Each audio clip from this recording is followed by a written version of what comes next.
Citizens Redistricting Commission's business meeting. I hope you had a wonderful Thanksgiving and happy Hanukkah. My name is Pedro Toledo, and I will serve as your chair for the next series of meetings. With that, Ravi, please take roll. Thank you, Chair. Commissioner Turner? Commissioner Vasquez? Here. Commissioner Yee? Here. Commissioner Ahmad? Here. Commissioner Akutagawa? Here. Commissioner Anderson? Here.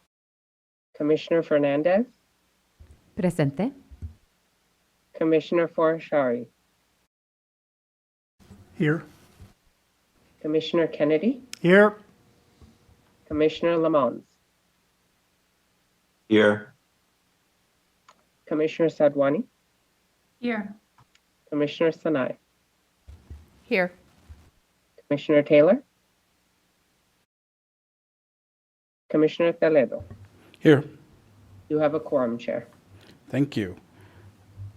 We will start with director's reports and then be moving on into closed session and then coming back out of closed session to discuss some of the other agenda items. So with that, let's start with director's report. Director Hernandez. Thank you, Chair. I don't have a whole lot to report today. I did want to share with you that we have received a number of paper COI submissions from the incarcerated population, the California incarcerated population.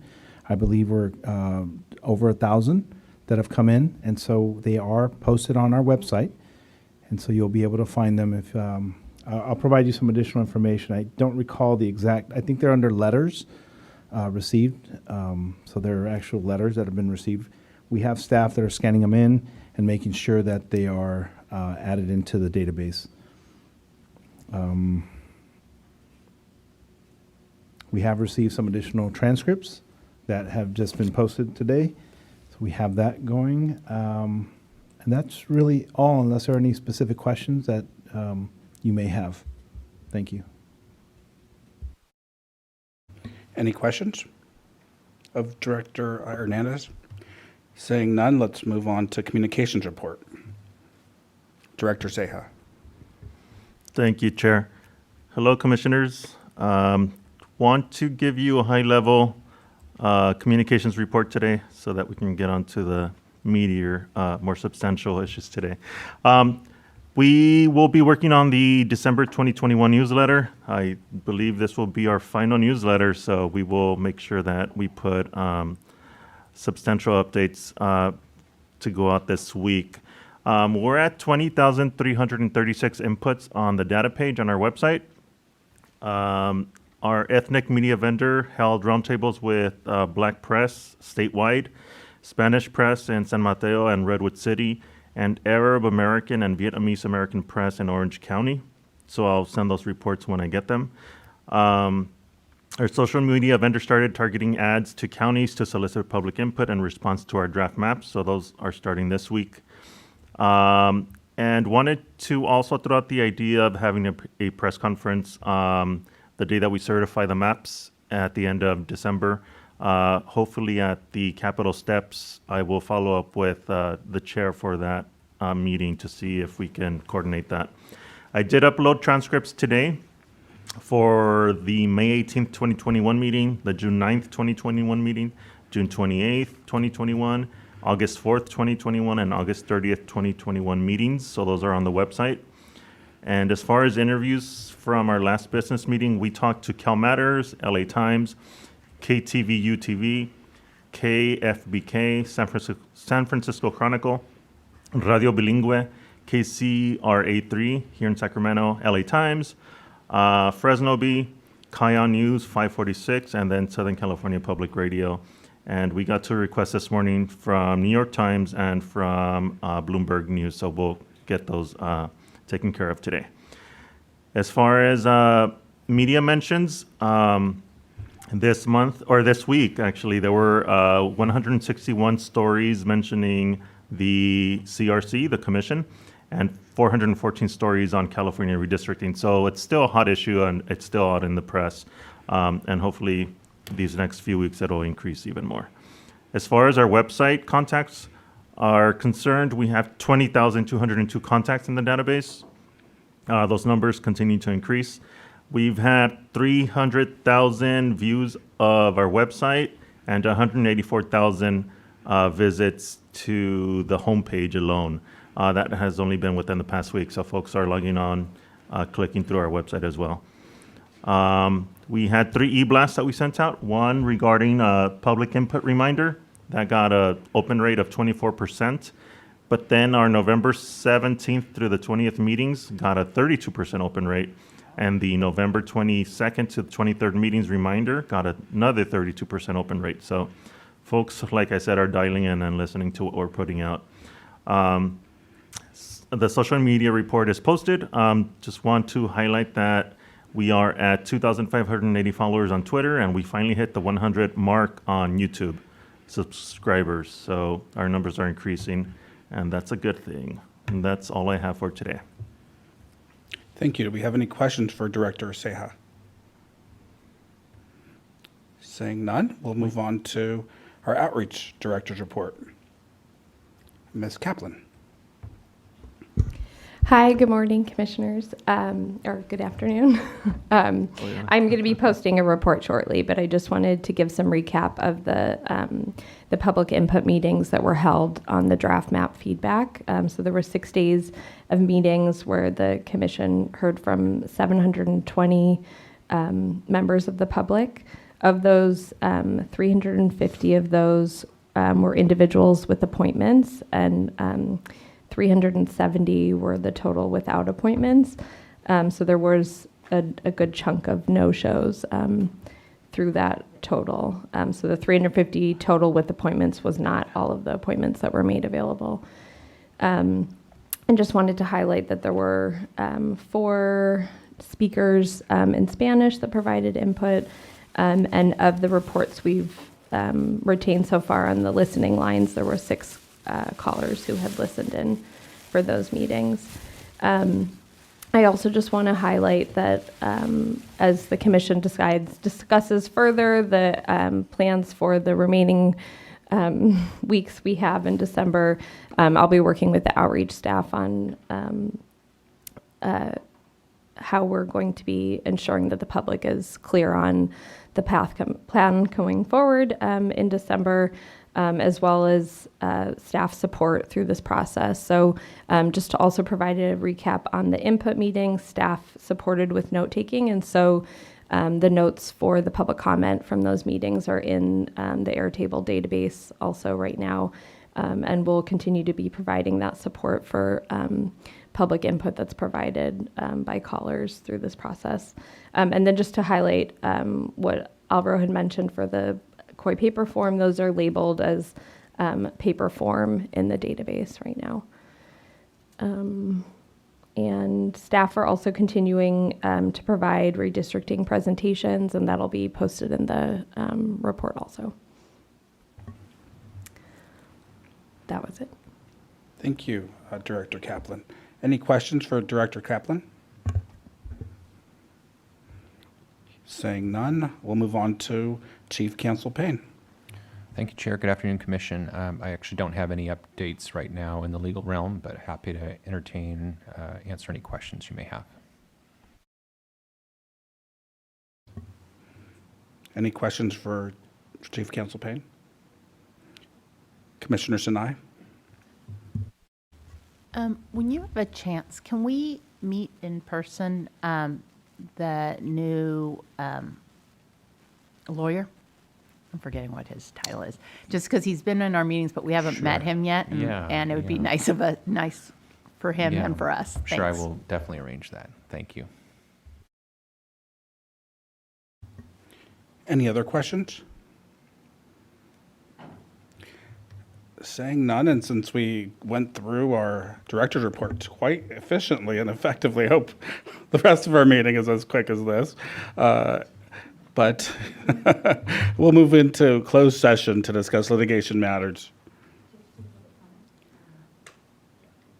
And before that, we will take public comment, and after that, we will go into closed session to discuss litigation concerns.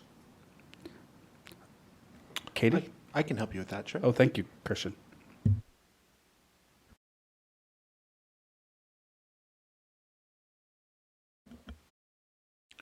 In order to maximize transparency and public participation in our process, the Commission will be taking public comment by phone. To call in, dial the telephone number provided on the live stream feed. It is 877-853-5247. When prompted, enter the meeting ID number provided on the live stream feed. It is 839-6109-6845 for today's meeting. When prompted to enter a participant ID, simply press the pound. Once you've dialed in, you'll be placed in a queue. To indicate that you wish to comment, please press *9. This will raise your hand for the moderator. When it's your turn to speak, you'll hear a message that says the host would like you to speak. Press *6 to speak. If you'd like to give your name, please state and spell it for the record. You are not required to provide your name to give public comment. Please make sure to mute your computer or live stream audio to prevent any feedback or distortion during your call. Once you're waiting in the queue, be alert for when it is your turn to speak. And again, please turn down the live stream volume. And we do have some raised hands. Just a moment. Thank you.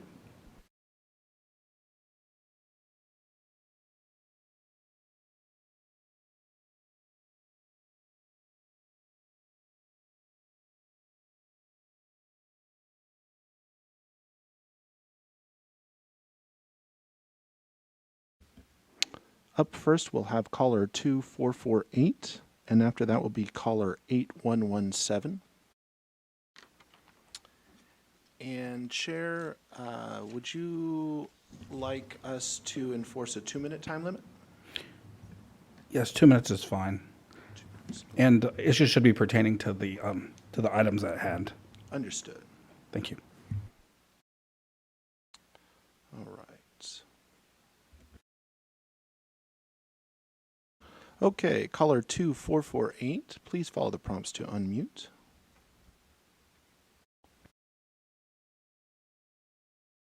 Go ahead, the floor is yours. My name is Peter Cannon, Cannon. I've called in several times before. Now that you are in the final phase of your duties, this may be the last time you hear from me about the Commission's work. During the last year, I sincerely appreciated you listening to my thoughts and concerns. Today, I want to draw your attention to one of the essay questions you answered when you first applied to be on the Commission. The question reads, please explain what it means to be impartial and describe your ability to exercise impartiality. Provide examples of times when you had to set aside your personal views in order to achieve a common goal. I am calling to humbly request that the Commissioners take the time to reflect on your answers to this question before you start your last month of line drawing. Lines must comply with the law, but the law isn't going to tell you how to prioritize between communities. The hardest place to maintain impartiality will be in the places each of you live. This will be a unique challenge, particularly when there is strong community of interest testimony from your own community. As an example of this challenge, are you willing to tell your friends and neighbors, as a resident, I absolutely agree with you, but taking care of our community would have caused worse outcomes for others. So I had to set aside my personal view to achieve the common goal. If you are not to be parochial, partial, local representatives, but 14 California state commissioners, you must be blind to and you must put aside any personal local interest. Take a moment to remember how you answered the question about impartiality on your application when you asked 15. to do this tough, difficult, and challenging job. It was an act of faith by the people of California to entrust you to look inwards and act as a commissioner for the entire state. Please affirm your ability to make the difficult choices that come with being. Thank you. And next up, we've got caller 8817. Please follow the prompts to unmute.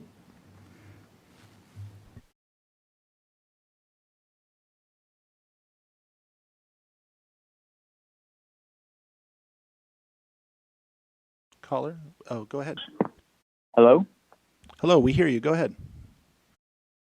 Good afternoon, Commissioners. My name is Chris Gates.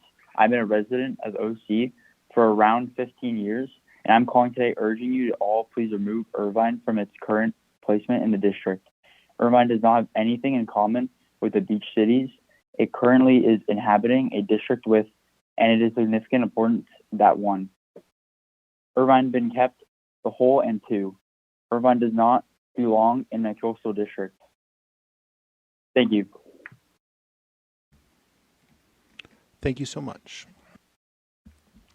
And again, the commission is taking public comment on agenda item number 4. Number 2, director's reports.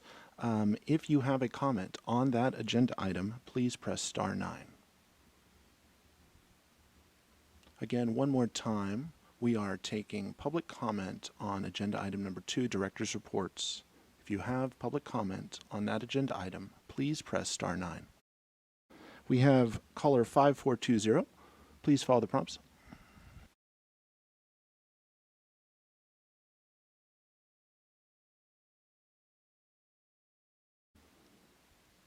Again, that's caller 5420. You can now unmute by pressing star 6, please.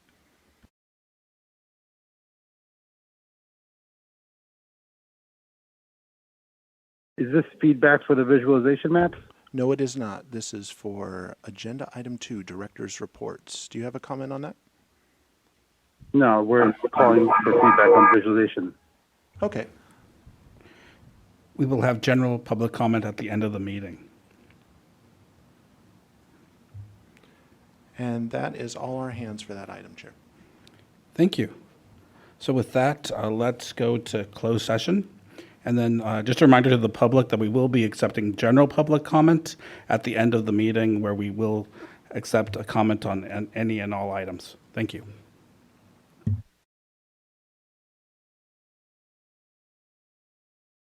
We will recess to a closed session.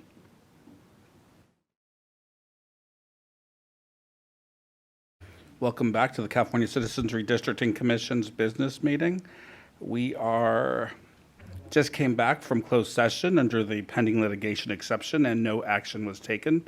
We will be continuing on with item number 3, which is committee and subcommittee updates. We'll start with government affairs, Sadwani and Toledo. Ms. Sadwani, Commissioner Sadwani, any update? I think she's frozen with her eyes wide open. So I'll take it. There is no update, no substantive update at this point. So we'll move on to finance and administration. Yeah, no updates. Commissioner Hernandez and Fornashari. Yeah, no updates. Okay, with no updates for finance and administration, we'll move on to Gantt chart. Nothing to report, Chair. Thank you. Next, we'll move on to outreach and engagement. Commissioner Sinai and Fornashari.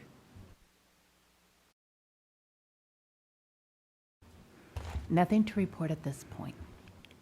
Excellent. Materials development, Hernandez and Kennedy.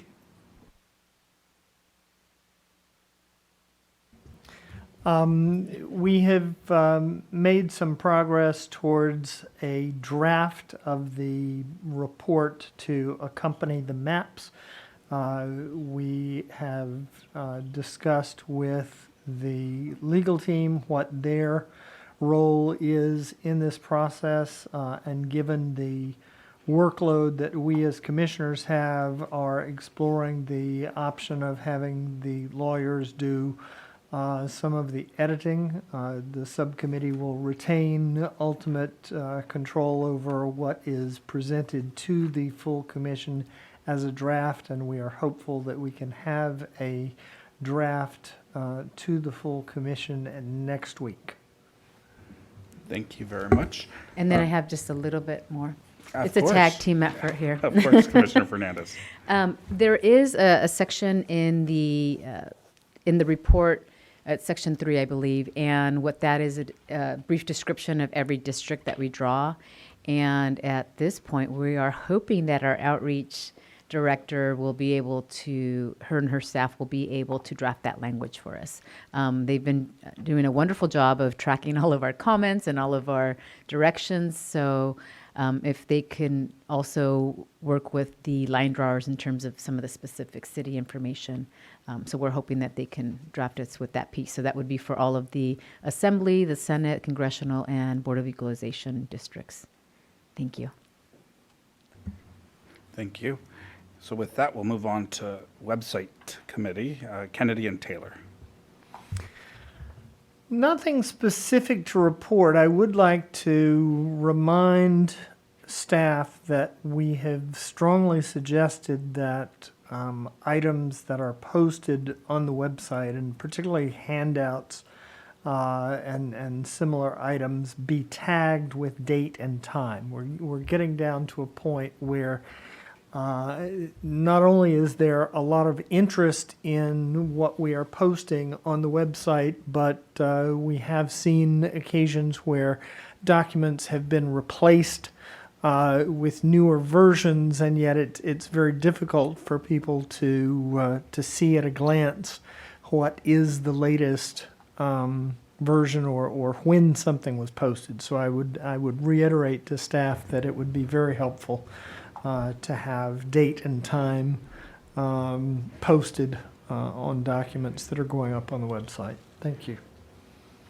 Thank you. Data management, Commissioners Ahmed and Turner. Thank you, Chair. We have Tony on, yes, Tony is here on the call to give us a walkthrough. So I'll turn it over to Tony. Excellent. Thank you, Commissioners. I wanted to jump on the call to give a quick tutorial of the district draft map viewer that we have on the website, and to also introduce a new feature that we have added today. I'm going to share my screen so everyone can follow along. And I'll also show where we have a tutorial posted already, so that everyone can reference that after this call.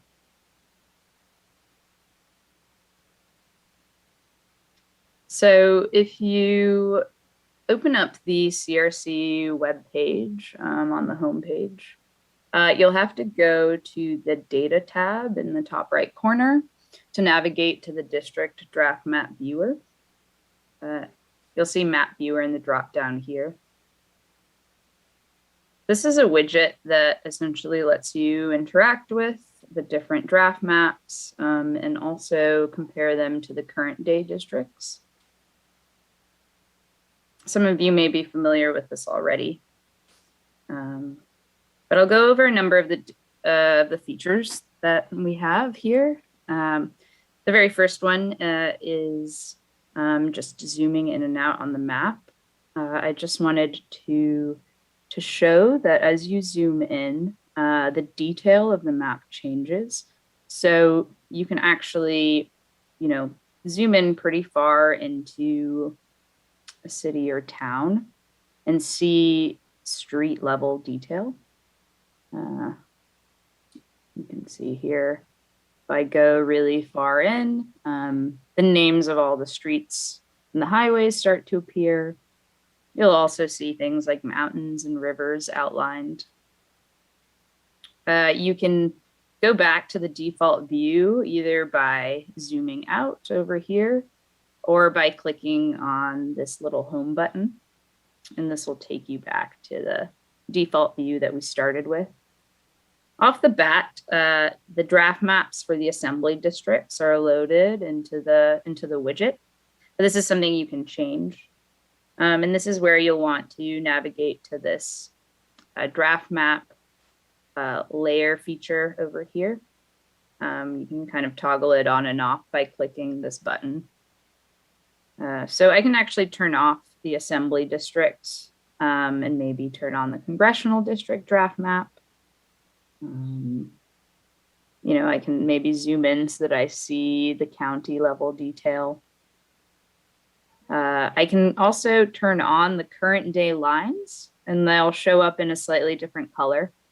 So you see here, the congressional districts are in this grayish brown color, and the current day are in this reddish pink color. And you can you can turn on and off as many of these maps as you want. They each show a label for the district shown. So sometimes it can get a little crowded. And this is where you might want to actually turn off some of these labels. So, you know, if I zoom in here, maybe I actually want to turn off the labels for the current day districts. I can click on these 3 little dots next to the map name. And here there'll be the option to hide the labels. So the lines will still be there, but the labels for the current day congressional districts just went away. Something else you can do is actually change the transparency. And so, you know, maybe I find this kind of too obtrusive, and so I can set the transparency of the current day lines to 50 so that they're just slightly shown. And this way you can interact with more of the maps at the same time.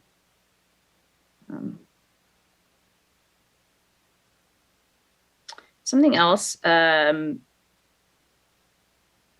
you can do with the map viewer is actually see some metadata on each one of the proposed districts. So if I double click on the district itself, oops, I got zoomed in a little bit, a little pop-up will come up. And this will show some information in population statistics about that area. So I can click on the different districts and see this information here.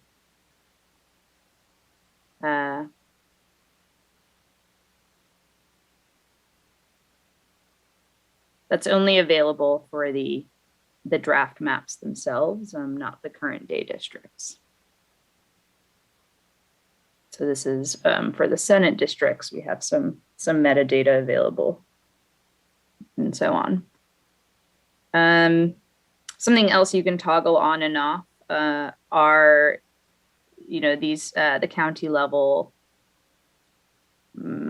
layer. And this is, again, just to make it easier to interact with more than one map without having everything seem really cluttered. You can also turn on and off the incorporated places and CDPs. And again, it's just to kind of declutter the screen. The map itself has a certain level of detail that will appear as you zoom in and out that you can't change, but you will be able to declutter some of the county level and CDP lines.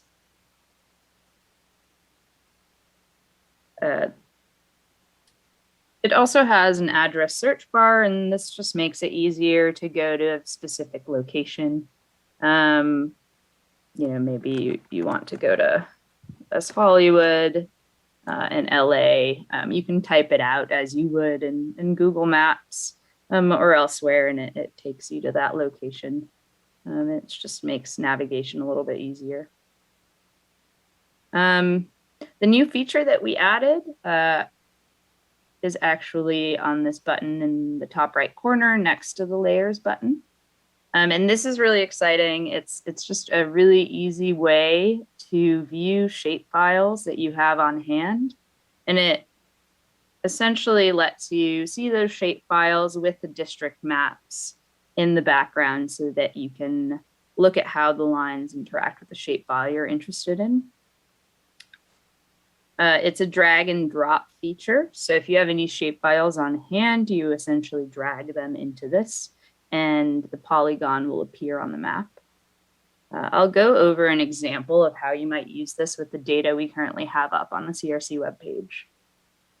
So if you navigate to the data tab on the webpage again and go to data in the dropdown, you'll find all of the submissions that we have received.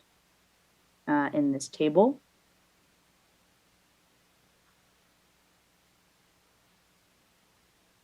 And here we have a column that has shape files if they're available or if someone has submitted them. I'm going to actually filter to, oh, something happened. Okay.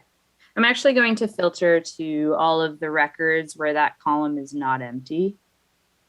And you can do this in this filter feature here. So I've set shapefile to is not empty, just so I can find what I'm looking for more easily.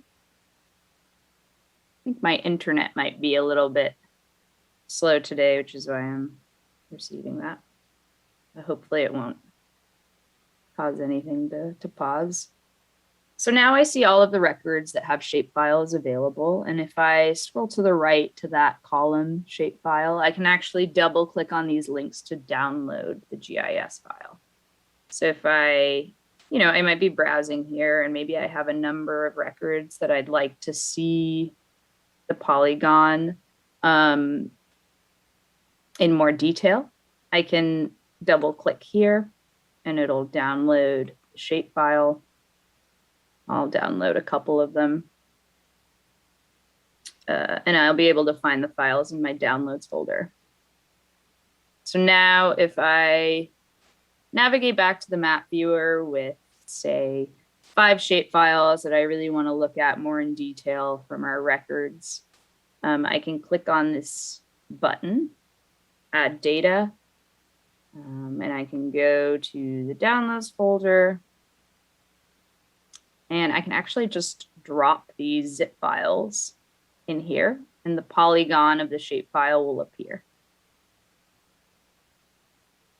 And it's super quick and easy, which is what makes it so awesome. There's often really no loading time, and it actually, draws the polygon on top of the base map, so you can see where the boundaries are, pretty in detail. And if you zoom in, you'll also be able to see that street level detail like you did before. Maybe I'll add the last one in. Sometimes if the shapefile is a little bit larger, it'll take more time. Though this one looks fairly small. So now if I zoom all the way out by clicking on this default button again, I'll actually be able to see the 3 shapefiles highlighted that I just added. I can also check what I've uploaded into the map by clicking on this layer button in the bottom right of the widget. So I've added these 3 files, and I can actually remove one if I don't want it. Maybe I'll re-add it though.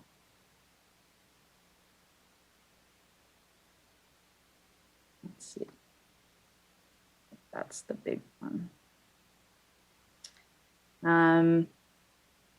You can see here it's loading the file. Taking some time. While it's doing that, I want to show you where these appear in this layer view. So if you go back to the layer button, we were here and now we clicked this. You'll actually see all of the files that you uploaded appear, and you can toggle them on and off. And you can also change the draft map that you have shown in the base layer. So let's say I'm interested in looking at this one. And maybe I want to see how it interacts with the Senate district's draft map. I can zoom in. Oh no. Oops. Sorry about that. Something errored out when I tried to reload that initial shapefile. That may be my internet connection as well. So I'll try again later, but for now I'll just continue the tutorial. So this is the second shapefile that I have here that I've uploaded, and I can actually zoom in and see where the Senate district draft map lines fall in relation to it. This is where that transparency feature comes in hand. Because it's filled in with this deep color, you might want to make it a little bit more opaque so that you can actually see what's underneath it and the lines that cross it. You can also always, again, zoom into the street level, and this is where the transparency feature comes in handy too.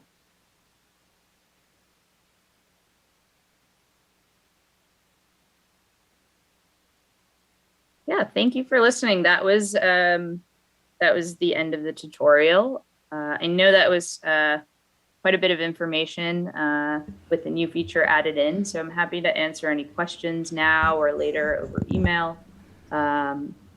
Feel free to reach out with anything that might be on mind.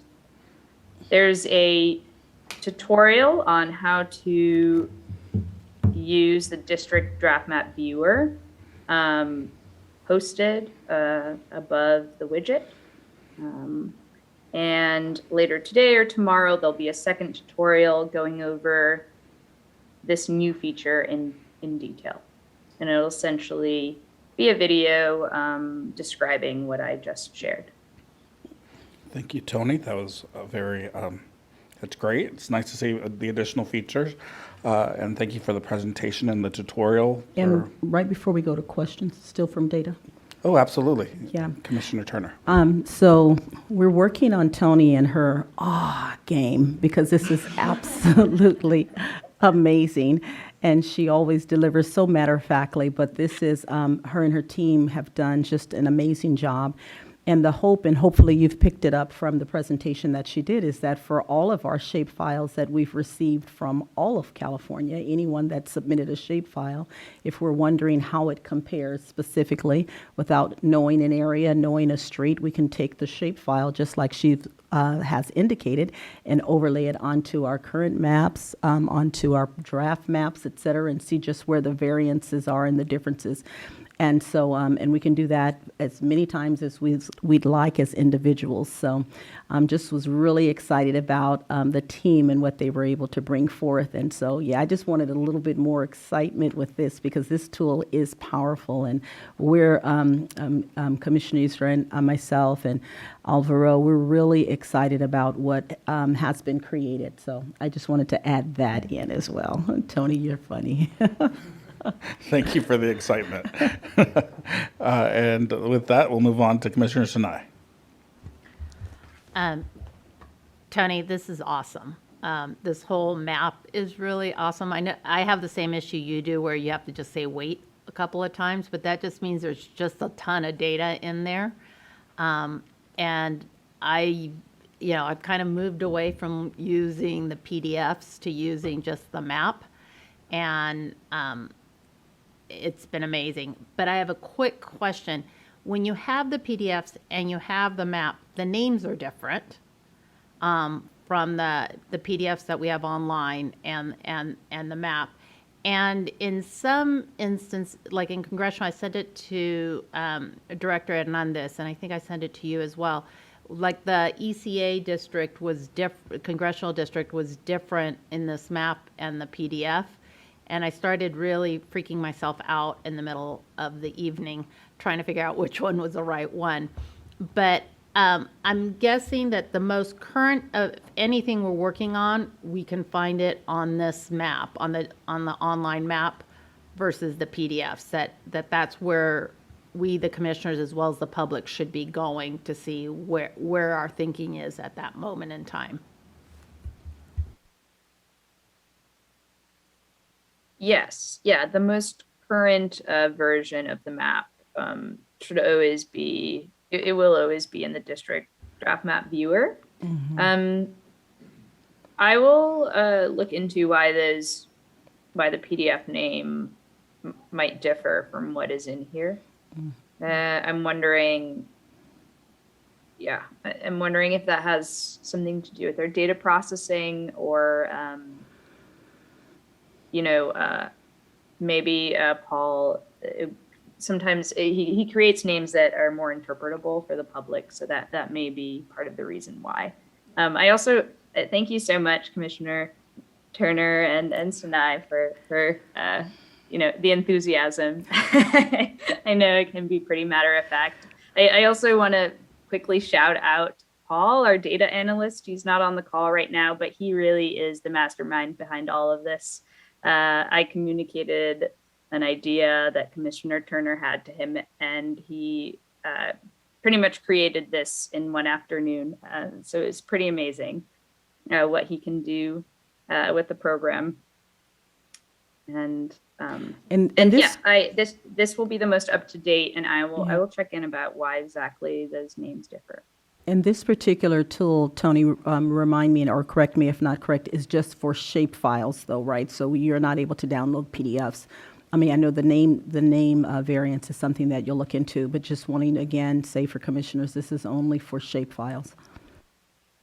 Yes, this is only for shape files, those GIS files, and there is a limit to the number of polygons you can upload. It's very high. It's something like 500 or 1,000.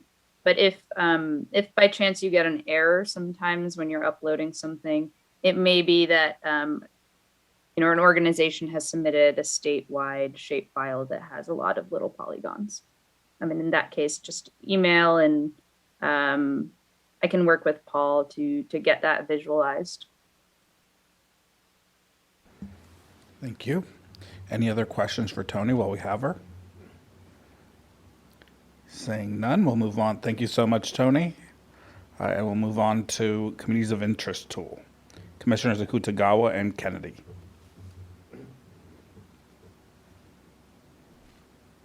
Nothing to report. Thank you.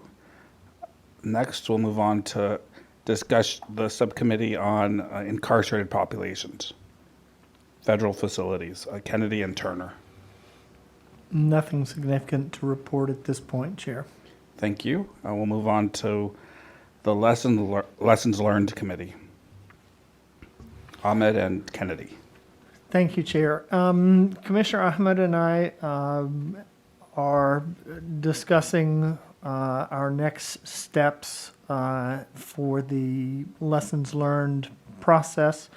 We are looking at the possibility of organizing an event in January that would be probably sometime second half of January for a week or more. I am starting to look at possible venues for that. We will have more for you at the next business meeting.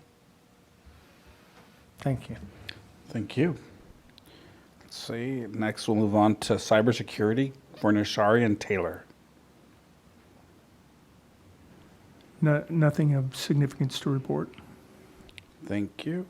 Next, we'll move on to Legal Affairs Committee.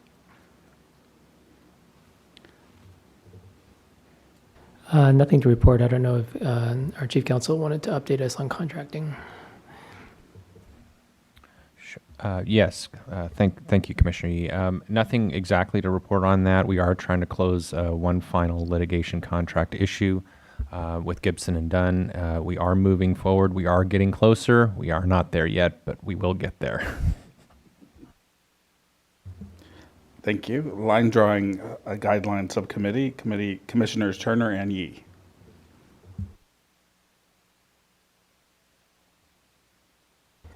I don't think we're line drawing. We are mapping playbook. I think on here it says, I think it's just called something else, mapping playbook. Okay. Nothing to report except that I did feel motivated to generate a list of California census designated places populations for you. So 4 pages of all the CDPs over 1,000, which is 609. It's a great resource. Thank you, Commissioner Yee. Let's move on to, at this point, line drawing, and actually no, public input design committee for Nishari and Ahmed.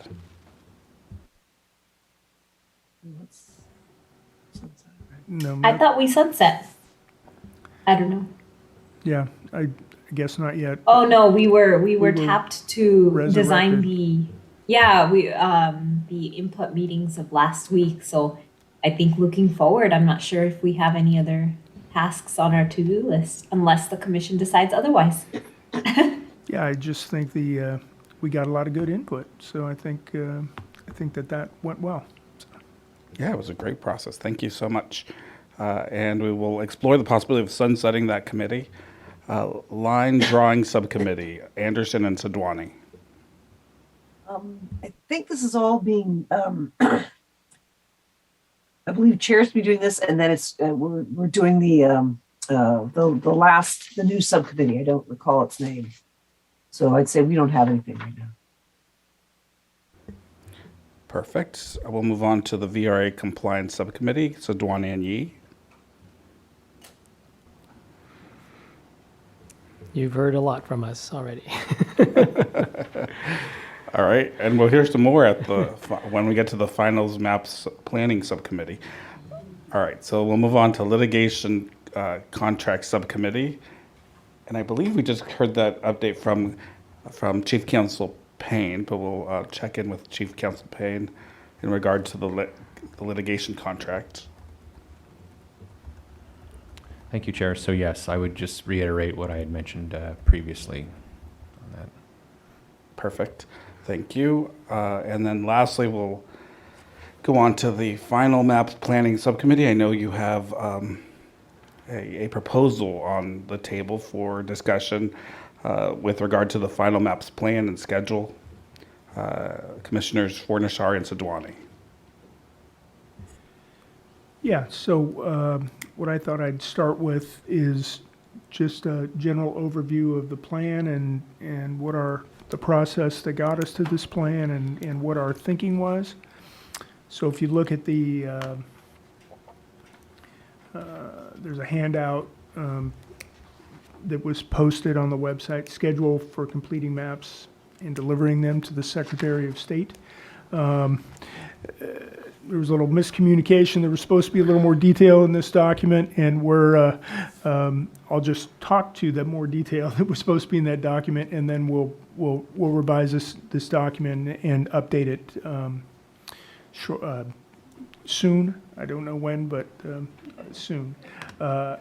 So let's see.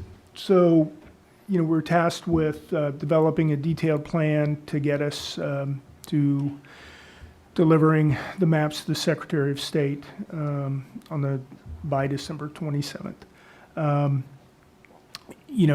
Commissioner Sadwani and I work very closely with Alvaro Marcy, Freddie, both internal and external counsel, the line drawing team, to put this roadmap together. We were trying to balance our goals of, we have a deadline, obviously, and spending enough time on the maps to do the best we can with the maps. The draft maps seemed a little rushed. We got a lot of feedback that they seemed a little rushed, and we want to make sure that we, had enough time to do the best job we can, given the time constraints that we have. I'll just offer, though, that this is a sort of a working proposal on how we move forward. We all need to be flexible in the potentiality that we will pivot. What would be incredible is if we could move a little more quickly than this schedule shows, and that have more time for review and that kind of thing. But in the overview of the plan, we're starting with assembly the 30th through the 6th. We made the 5th a day off. I think we all need to have a little bit of time to sort of re-energize. And the 6th would be a Monday, would be come back to it if we need to review or finish anything up. Then go to the House the 7th through the 13th with the 12th as a day off and the 13th as a kind of revisit and finalize. Then the Senate, the 14th through the 17th, and the Board of Equalization also on the afternoon of the 17th is the plan. And so in spending, time with the line drawing team, we kind of developed this idea of a hybrid approach. And the idea would be that we would spend, start the day sort of, this is the area we're going to look at. Let's have a sort of big picture discussion, and then dig in, work on our VRA districts, get those finalized, and then work and manage the rest of the districts as best we can. And then towards the end of the day, whatever we couldn't get to, if there were some complicated changes that were going to take too long in live line drawing, we'd take the opportunity to give the line drawing team some specific direction that we wanted them to follow, and have a discussion about what the outcome and consequences of that instruction would be, so we would have some expectation of what the outcome would be. And then for instance, the Southern California team would spend the next day offline working and tweaking our guidance. And so tomorrow we'll start in Southern California with the Assembly.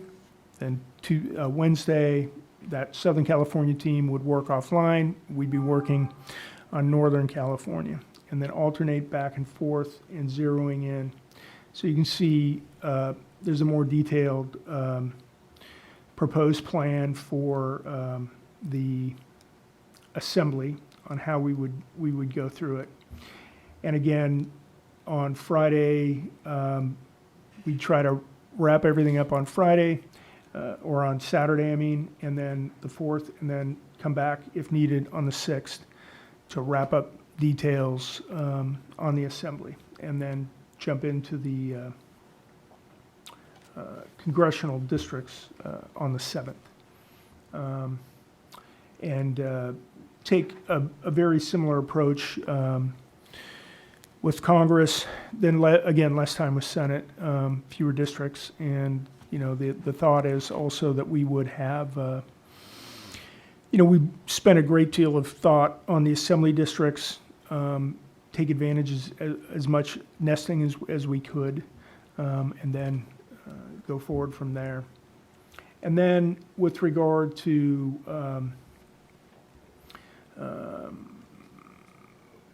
once we finish up the line drawing, then we've got a day on the 18th to review the Senate Assembly BOE maps, make any final changes, and number the Senate based on deferral.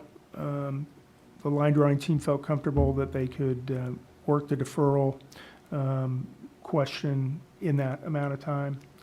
Then on the 19th, finalize any House and complete any necessary population adjustments, get that done. Then on the 20th, the plan is to approve final maps. Just to set expectations on what that looks like. We would expect to release PNG, shape files, equivalency files, and statistics tables.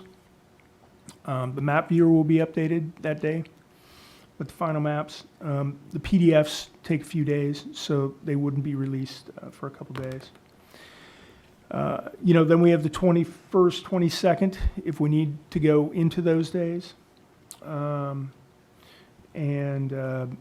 we need to, we need to go into those days, but probably the 22nd would be the absolute final day to approve maps, but our goal is certainly the 20th.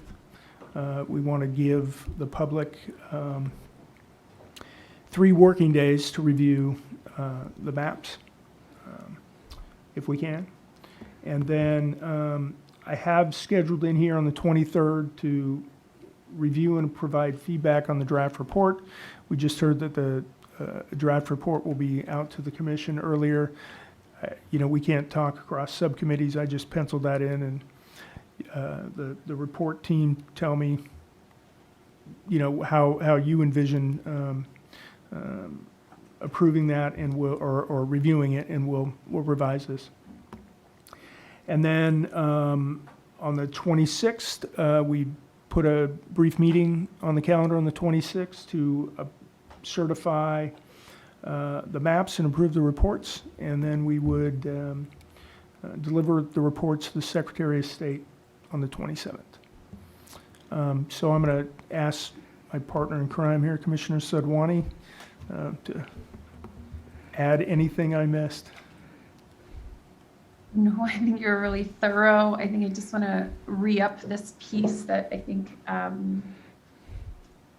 is no longer in this document about the postings of information and the timing. So in general, we are attempting to adjust the schedule of our meetings from 11 to 6 with the postings of maps that we've worked on being posted no later than 8 a.m., maybe earlier, but no later than 8 a.m., so that we as commissioners, as well as the public, have time to actually review them in advance of the meetings, right? One of the things that we've talked about in our debrief from a couple of weeks ago was having enough time to do that homework, to do our own kind of analysis.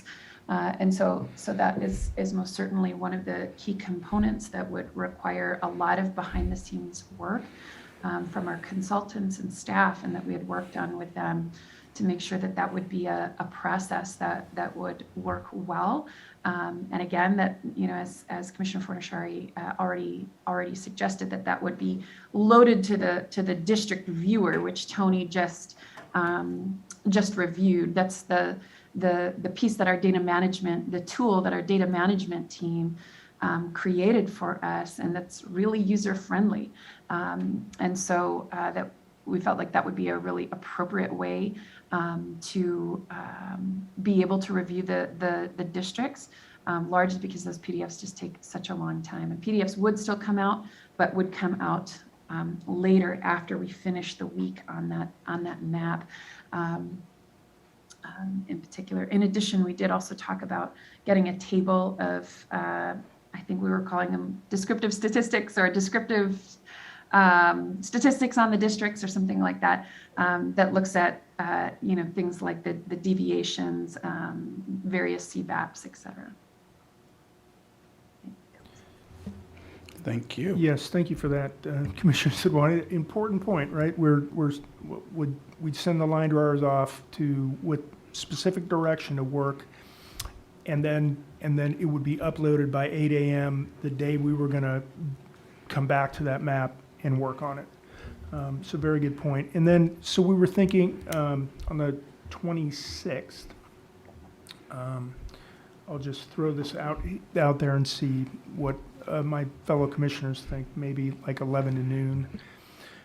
Have a meeting from 11 to noon to certify. But we'll turn it over for questions at this point. Okay, let's start with questions. And thank you very much on the very thorough, because I know this is you both of you worked really hard on putting this plan together, and it is a very comprehensive roadmap for the last couple of days. So appreciate your work. Commissioner Sadwani, I think you had one other thing to say. Yeah, I just wanted to note that we do also want to have two separate conversations, one about this plan, but then separately also, you know, a debrief of the pieces that we heard from around the state as well. So I just wanted to preface that so that we know we're leaving some time for that really important conversation about both first the plan and then also around the debrief. Excellent. And let's start with questions on the plan thus far, and then we'll move on to, once we're done with questions on this plan and we're all in alignment, then we'll move on to the debrief. Commissioner Kennedy.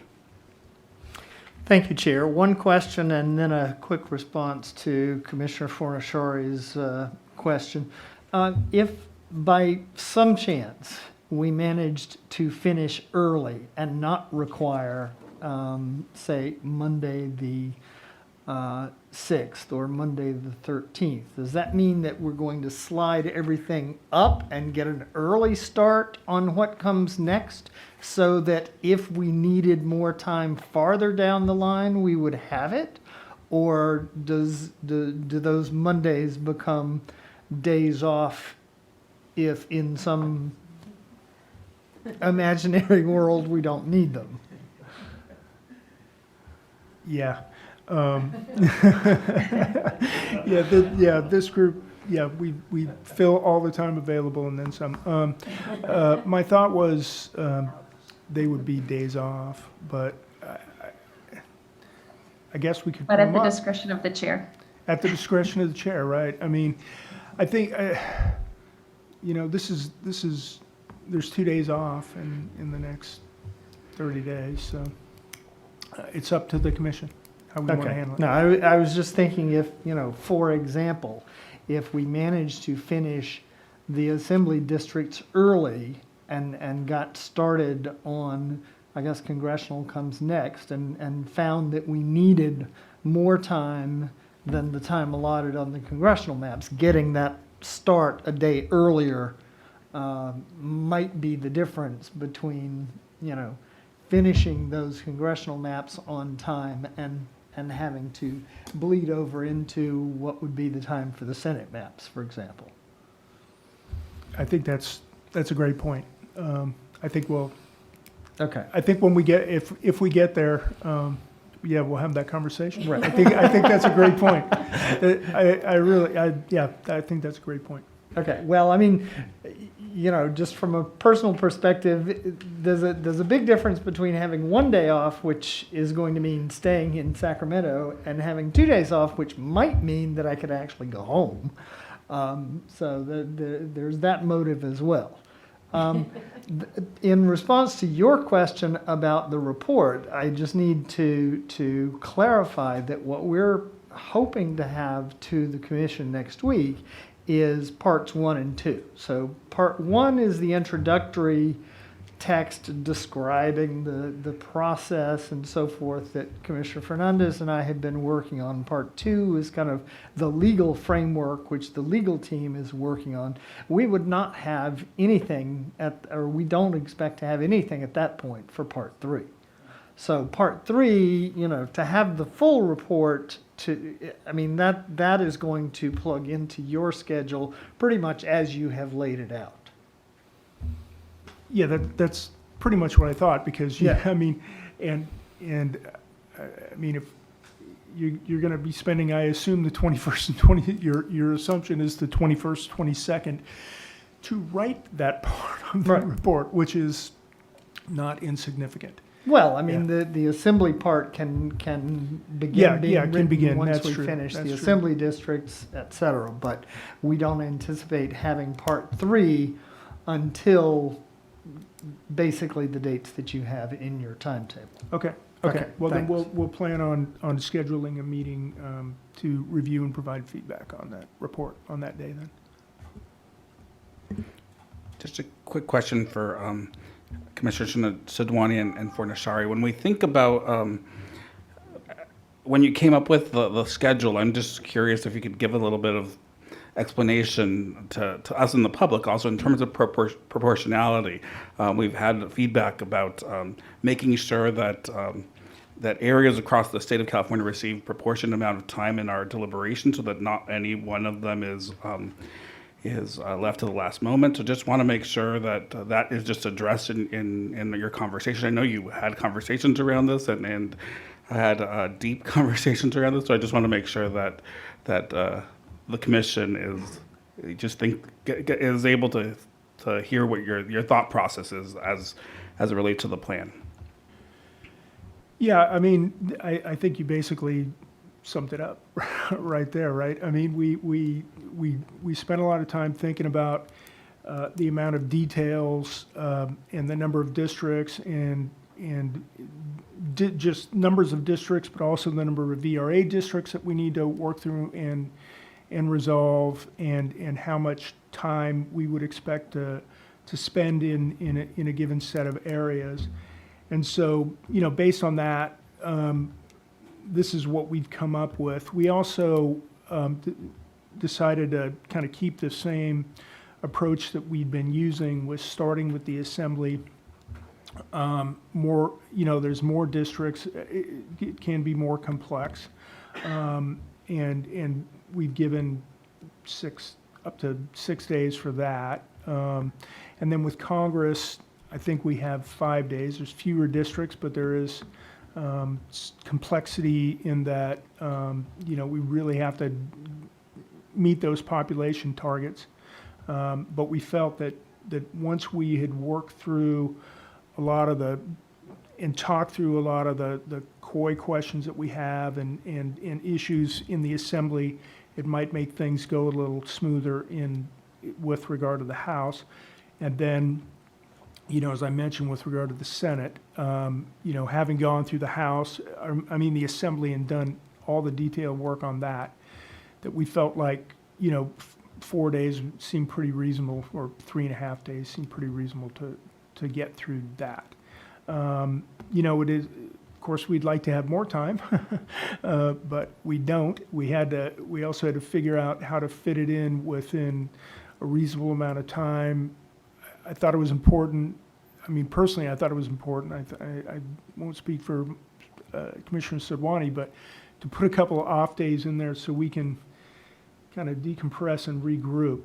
We could have easily just gone straight through, but everybody needs some time off, including not just us, but the support staff. And so, that's kind of where we got. I think Commissioner Sidwani has some.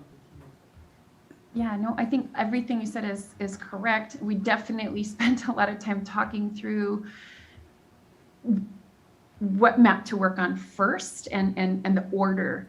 And we landed on Assembly, Congress, Senate for all the reasons that Commissioner Fornashari laid out. Because of the Assembly being those smaller districts, there's more of them.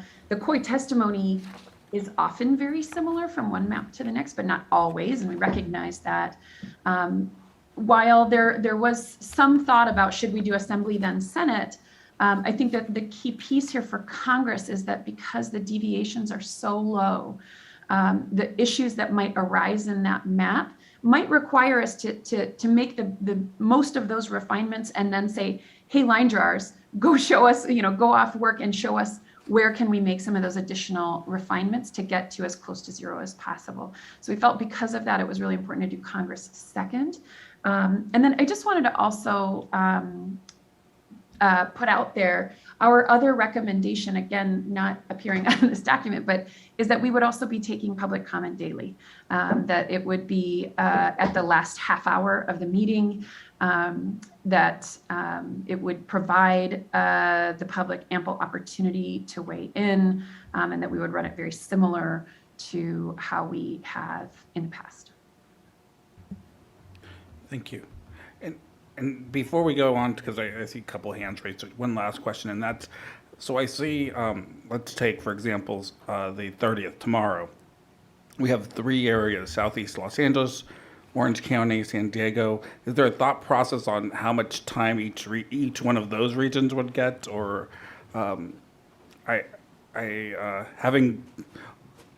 having done this before, we do use up all of our time, and we could be here all night and then into the next night. So just thinking about time, any thoughts on time, giving, I guess it's prioritization, and having us go through this prioritization, giving us a set amount of time to work through each one of these areas.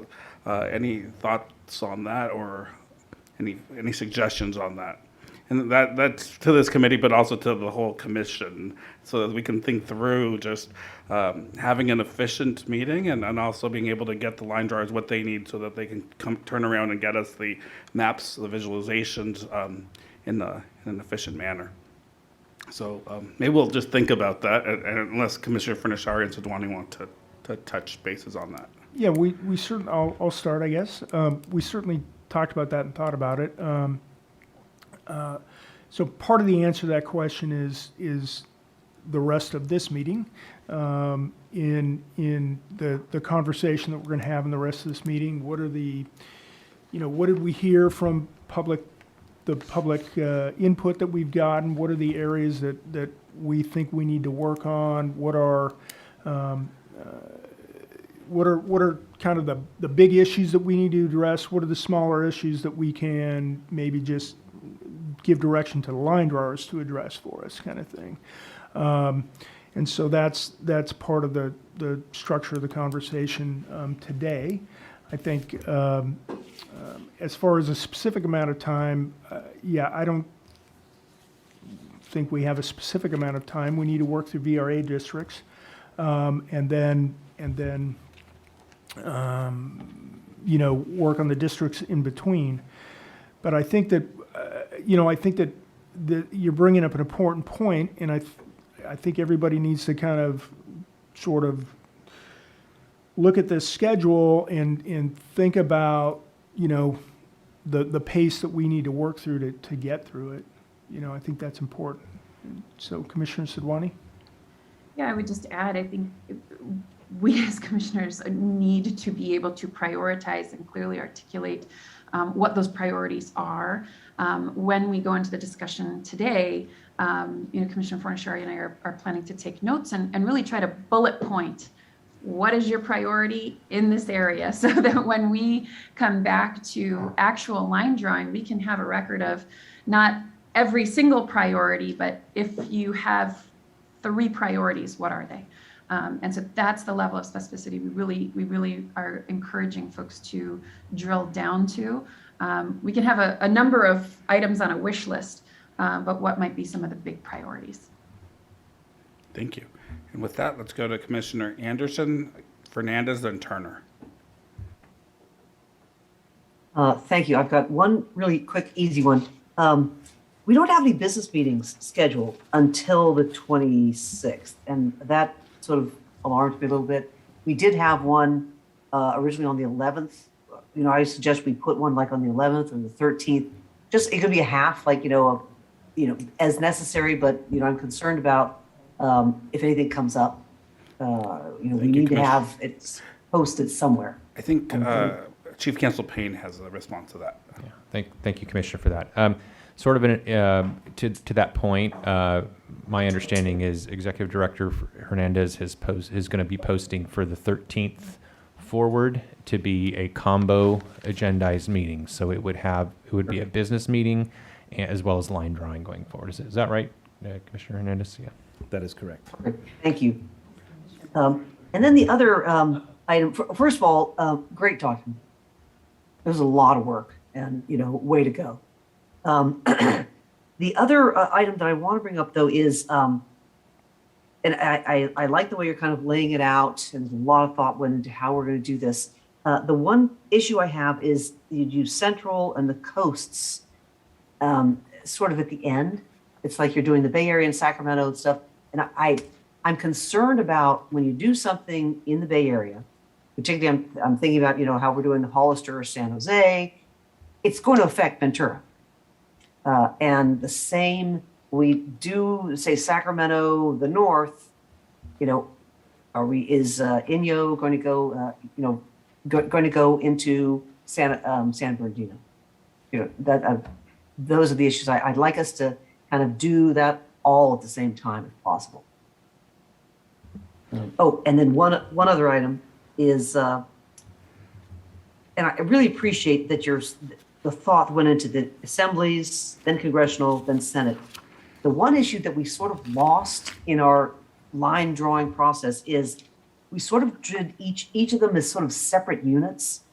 And like, remember, there were a couple of people who said, hey, my county is in this assembly district, but it's with these guys, but then it's in a completely different Senate district with those guys. And we need to make sure that assembly districts, they can really, most of them, can nest.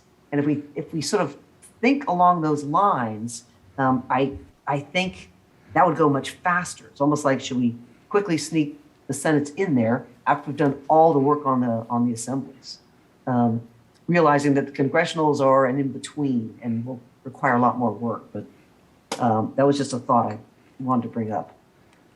Thank you, Commissioner Anderson. Yeah, can I comment? Yes. Yeah, so Yeah, yeah. So we debated it a lot, and this is kind of where we wound up in the order that we wound up. I think, yeah, this is what we're proposing.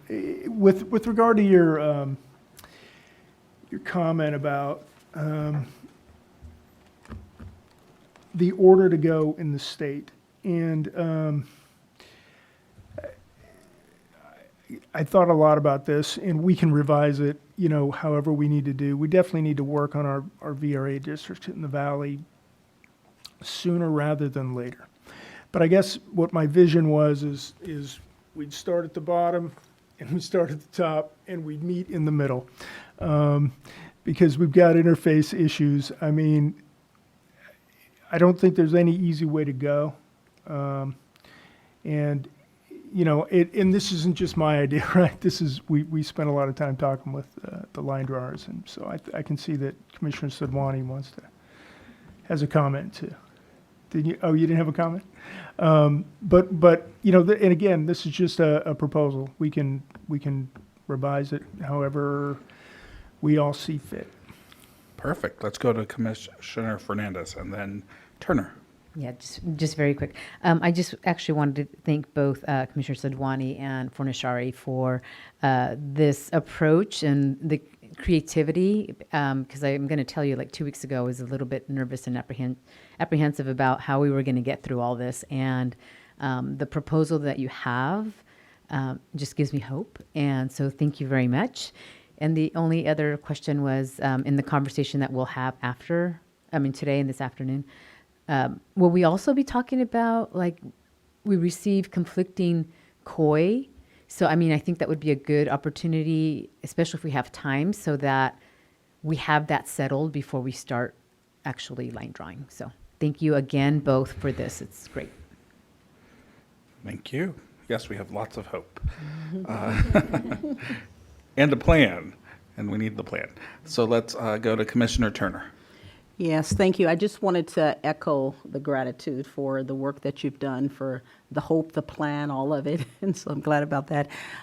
You asked a question a minute ago, and it continues to come up. How are we going to actually make this work? Because we do like to use the amount of time that's available for us. And so one thought that I had is that we this time really focus not so much on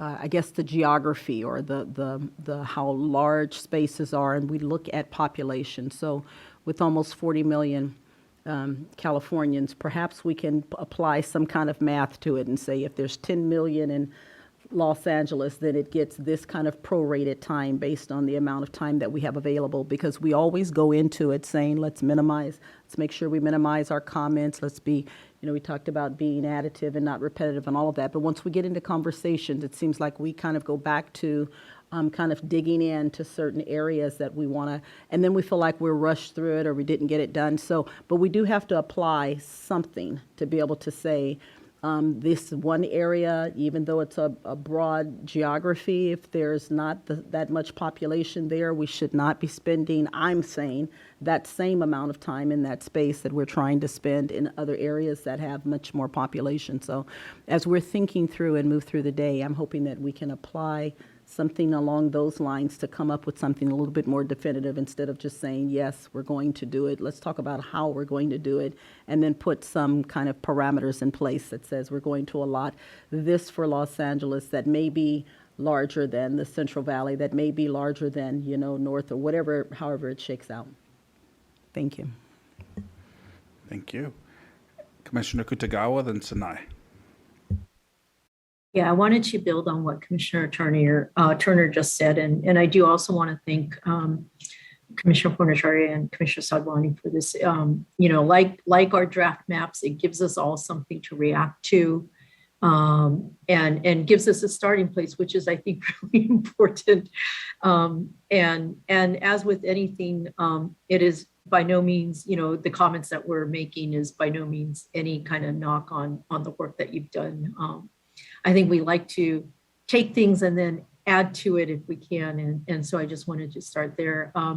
I did have a question in terms of kind of similar to what Commissioner Turner did ask. I think Los Angeles as an entire region is extremely dense and has extreme complexity because of the mix of the different populations. The communities of interest are also very intermingled and mixed, and yet also very distinct in some places.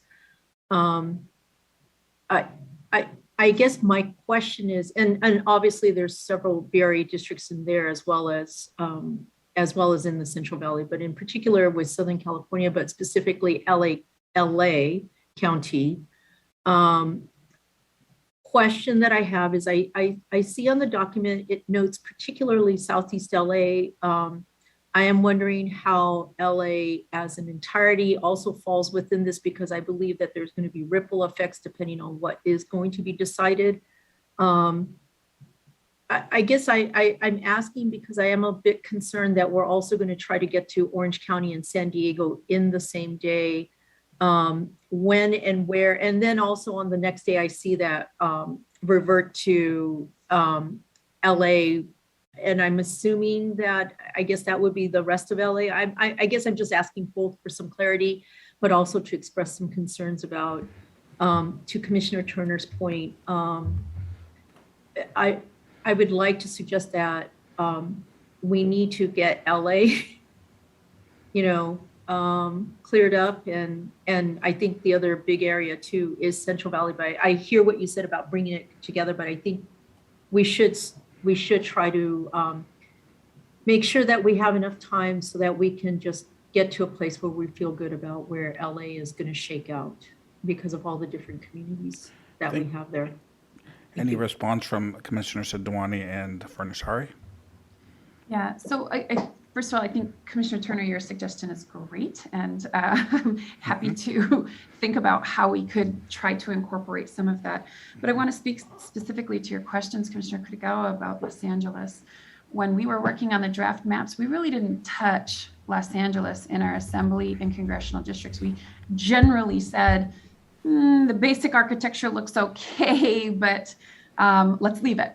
And so we specifically put Los Angeles first. And in particular, we prioritized South and East LA County. So that should be read as county, largely because of the ripple effects that it will have.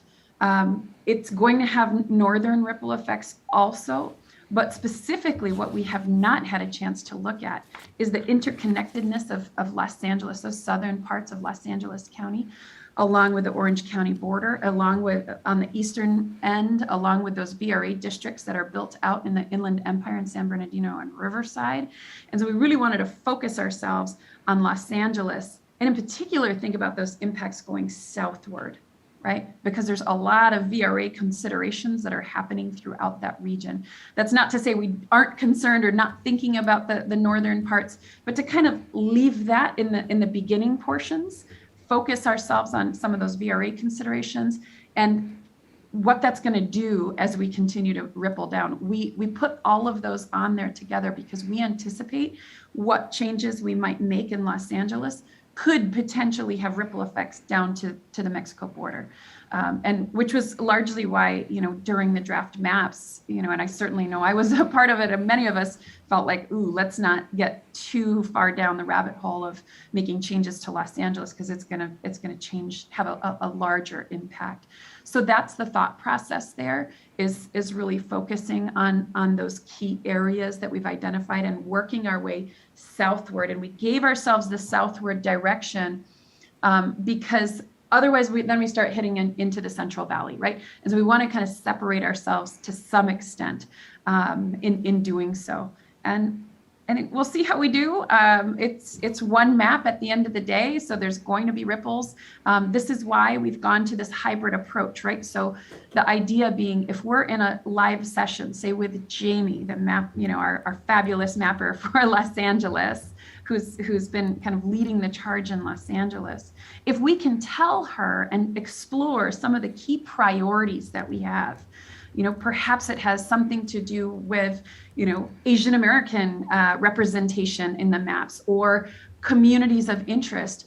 that from historic communities in various areas of Los Angeles.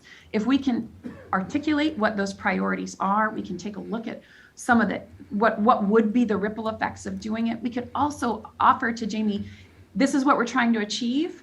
Tomorrow, please try and make that happen and bring it back to us the following day. That's why we're going in one day Los Angeles, the next day a different area. We'll work with a different mapper so that Jamie behind the scenes can help clean up any of the priorities that we were trying to make, right? That's kind of the thought process there, is that we're not going straight back to visualizations, but instead this hybrid approach, so that we can hopefully try to anticipate the kinds of ripples that we will have as we make those changes, and that the line drawers can also have some time to work offline, right? My understanding, and I don't know if Jamie's still on, I see Karin is here, but hundreds of hours were put into the visualizations for Los Angeles County alone. So if we try to make every single change that we want to see in live line drawing, it might be a challenge. That being said, I think for the 14 of us working in a live session helps us to understand and see what the larger impact will be when we want to see a change. When we say this is a priority, sometimes I think we need to see on a map what that's going to do to all of the other districts. I hope that makes sense. And Commissioner Fornashari, if it didn't, please feel free to jump in terms of that thought process. Yeah, no, I think that captures it.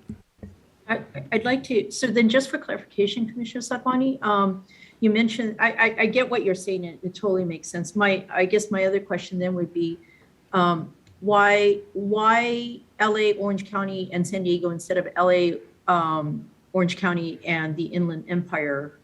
Because it has more of a touch point from LA to Orange County than it does from LA to San Diego. It's only through that Camp Pendleton area down south. And so it's just that one area, but the Inland Empire with all of its complexity and also it experienced greater growth. So I think I'm just trying to understand, and that's why I'm asking these questions. So, and I appreciate what you're explaining. If I may respond to that, to us, there are a lot of VRA districts in the Inland Empire. There might be refinements to those, but to some extent, those are a bit of an anchor. So unless, and I think this is where the debrief should come into play, right? Unless we as a commission feel like we have a lot of changes to make in the Inland Empire, then we should perhaps switch course. But if we feel fairly confident that we're meeting our VRA obligations in the Inland Empire, then what comes into play is working further southward. Thank you. I'd also add that we have two borders and an ocean in San Diego and Imperial, surrounding San Diego and Imperial, and so we want to make sure that we're not districting ourselves in a corner that we can't get out of. All right, so we are going to go to dinner break at 5:45. So we have 3 people waiting to speak. So just wanted to make sure that we're all aware that you're keeping us from dinner. All right. Commissioner Anderson, or you're the thing between us and dinner, I should say. Some of us are hungry. I really appreciate this. This is and I really like the thought involved in there. My only one issue is I'd like us to be a little flexible, because when you're going like, okay, and then we go into the Empire, if it turns out it just makes perfect sense, clarity comes on, wow, San Diego, if we do this and this, and then go up to the Inland Empire, it'll work. We need to be flexible like that. So I just want to make sure that we, and also because there is a lot in LA, and changing that whole VRA group is going to take a lot. I'd like us also to be a little flexible in that if we have to go like to another half a day to work it out, I think we should try that because of its implication and how it'll ripple. So I just want to kind of bring that forward. I see Neil smiling. I absolutely agree with you, Commissioner Anderson. The ability to pivot and turn and provide ourselves with the time that we need is the name of the game here, which is why those Mondays are kind of built in on an as needed basis, right? We don't want to shortchange any area of the state of California. So I completely agree with that. And you'll see that there's a couple of revisits to the areas so that we can, work on it, propose what we've done, and come back and revisit the complex areas specifically. Commissioner Hernandez? Yes, just really, really quick now that I'm thinking about it. My priority would be the VRA districts because they're going to impact everything else. And so we've got VRA districts, obviously, in Southern California as well as Central Valley. So my proposal would be to let's solidify those so that we know what the rest of the state, what we have available for the rest of the state, if that makes sense. But my priority would be the VRA districts first. Thank you. Commissioner Yee? Yeah, I want to add my appreciation to this great plan. Like Alicia, like Commissioner Fernandez, it just sets my heart at ease. I just feel much more confident going forward into the next several weeks. One question doesn't need to be answered now, but I'm kind of wondering about big changes versus small changes. So, the thought, for instance, that we can only propose one change per commissioner until other commissioners have had a chance to propose changes, which I like a lot. I think that's a good rule. But then in my mind, I'm thinking, well, there are some bigger changes I'd probably want to propose, but there's also, a handful of little changes, just things I got from COI input, little adjustments, wouldn't necessarily want to shortchange the big changes for the little ones. So is there some way of catching those, things that would not even affect, population considerations at all, just a couple blocks here, a couple blocks there, those kind of changes, how to fit those in while still giving attention to the bigger changes that we might want to propose. Mm-hmm. Yeah, I think that's a great point. I think that's what we're going to try to capture this evening and before we start each day. And I think some of those smaller changes could probably be given as direction to the line drawers to do offline, potentially. I think there's a key component here, right? That in difference that we haven't talked about that just came back to me, right? The commissioner or the chair, right, is running the show. Trina led the way and set the tone for how we do that, how we should be doing this, right? And so there has to be, we have to get to a point where we're having some level of agreement amongst the commission that this is the direction we want to go, and the chair will drive that, and then the chair will give direction to the line drawer. And so, I think that was a great model that Trina set up, and we're proposing to continue that model. But, when we did visualizations, we were, different, there were conflicting input and there was an agreement, right? But absolutely before we send the mappers off, or before we do live line drawing, we have to have some kind of a concurrence. And when we send the mappers off to do some offline work, we have to have concurrence. Thank you, Commissioner Fornashari. Commissioner Turner. Yeah, after listening, I just want to reiterate, because everything that was just shared to me is extremely important. I definitely agree with the VRA and all of those other piece parts. But I think because of the desire to still wanting to be flexible and add an additional day as we need, or additional half day, or make sure we move things and clean up little areas, all of those is where we lose time. And I think it is extremely important. I don't know how to do it, and I don't know if it's staff can help or if some of the other commissioners. I know numbers of counties, but for the areas that we have been dealing with, they don't necessarily fall exactly, along however, if we can get an idea of how many people are there, I think we're going to have to, because that will tell us, going to have to use that population count to kind of guide us in how much time we can afford to spend. It'll let us know early on if we have to take another day, if we now need to work on the Sundays and the Mondays or whatever else. What I don't want is for us to feel that we have that kind of latitude and flexibility and get to the end, whatever the end is, and then revert back to we have to do it quick because we're out of time. And so for me, I think it's important that we go into this knowing we do have a finite amount of time. We can prioritize it any way we want to. We can make sure wherever we start, I'm good with all of that. I just think that there should be some kind of systematized way of going into this that says for this area, this is the finite amount of time that we're going to spend, make it work, and then move on into the next area so that at least if someone, going in, this is our 2 or 3 days, this is our 1 day, based on population count, based on a fair kind of analysis of what we have in front of us and people that we're trying to work with from a population count. And at the end of that, it just is time to move, or we know we are now intentionally shortchanging some other area on purpose, right? And so we have to, I think, start there and be able to say we can have wiggle room anywhere we want to within these hours, but based on this population we're trying to make it work for, we need to stick and be very disciplined in this time frame. Agreed. Commissioner Sadwani? Yep.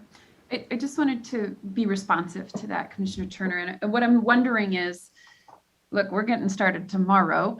Can we stick to this schedule in terms of the dates, right? And as we go through it, and perhaps Commissioner Fornashari and I can take a look more closely at the population pieces. I don't know if we'll have a chance to do that before tomorrow morning, but try to allocate how much time we would actually spend for LA versus OC or San Diego. But for this week, we don't go over, right? The first day, that 11:30 is LA, OC, San Diego, period. The next day is North State, Sacramento, or maybe we switch that to Central Valley based on some of the responses here. And we stick to that. We can attempt to put some time parameters on it in terms of hours within the day for this week. And let's see how that works. Would that be a reasonable way to kind of move forward? Because I want us to be able to have this in place for tomorrow. Yeah, I think it's reasonable because I don't have the answers. I don't have the numbers broken out that we need, and so I wouldn't expect anyone else to have them ready. So it's a good way to proceed. You have it? The county populations per county. Based on how we have the maps. Oh, no. Okay. Sorry. Okay. I thought you just Yep. needed that. And so from that standpoint, it's a good way to proceed. I just want to, I would just be repeating. Yes, that's a good way to Excuse me, proceed. this is the court reporter. Who from staff was just commenting, was just responding to Commissioner Turner? It was Marcy. Thank you. Yes, and I'm going to throw a little bit of a twist in it. I think we're hoping what we come out of this today with is some sense of we're kind of comfortable here and we really think we need to work here, right? So, I mean, if we're comfortable in an area with large population, then that kind of changes the equation. But we'll definitely work on thinking about this tomorrow. And we'll keep track of. And I think, I think that's a fair way to look at it. So thank you.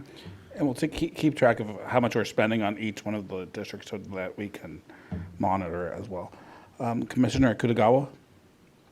Yeah, just real quick, I think I want to repeat what Commissioner Anderson did also say. I would be a little wary about boxing ourselves in. I think Commissioner Sadwani is right. I think it's a little late to be making a complete change. Let's go with what we have.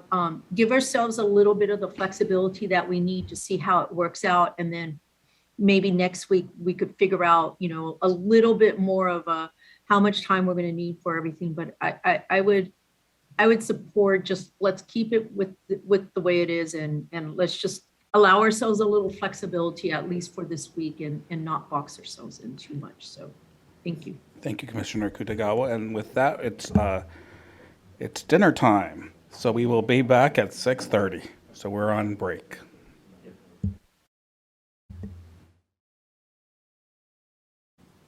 Thank you and good evening. We're continuing on with the Community Citizens Redistricting Commission's business meeting. We're continuing on with our Final Maps Committee presentation and discussion. The next item for this committee is discussion on, it's actually a debrief on the feedback and the input that we've received thus far over the last 14 days. And I believe Commissioner Sadwani and Fornashari will be kicking us off. Oh, let me start my video. We'll be starting us off. Great. Thank you, Chair. Before we do, can you just walk me through the how much time we have? We have about an hour for discussion. And so if we start it with some of the global issues, then go around so that each commissioner can, I believe you had mentioned 3 priorities per commissioner, but maybe more as time allows. Yeah, I think that would make sense. So perhaps we can do it that way. I think Commissioner Fornashari and I went back and forth a little bit on how to approach this conversation, but I think having each commissioner identify the 3 to 5 major priorities that they would have as they want to change.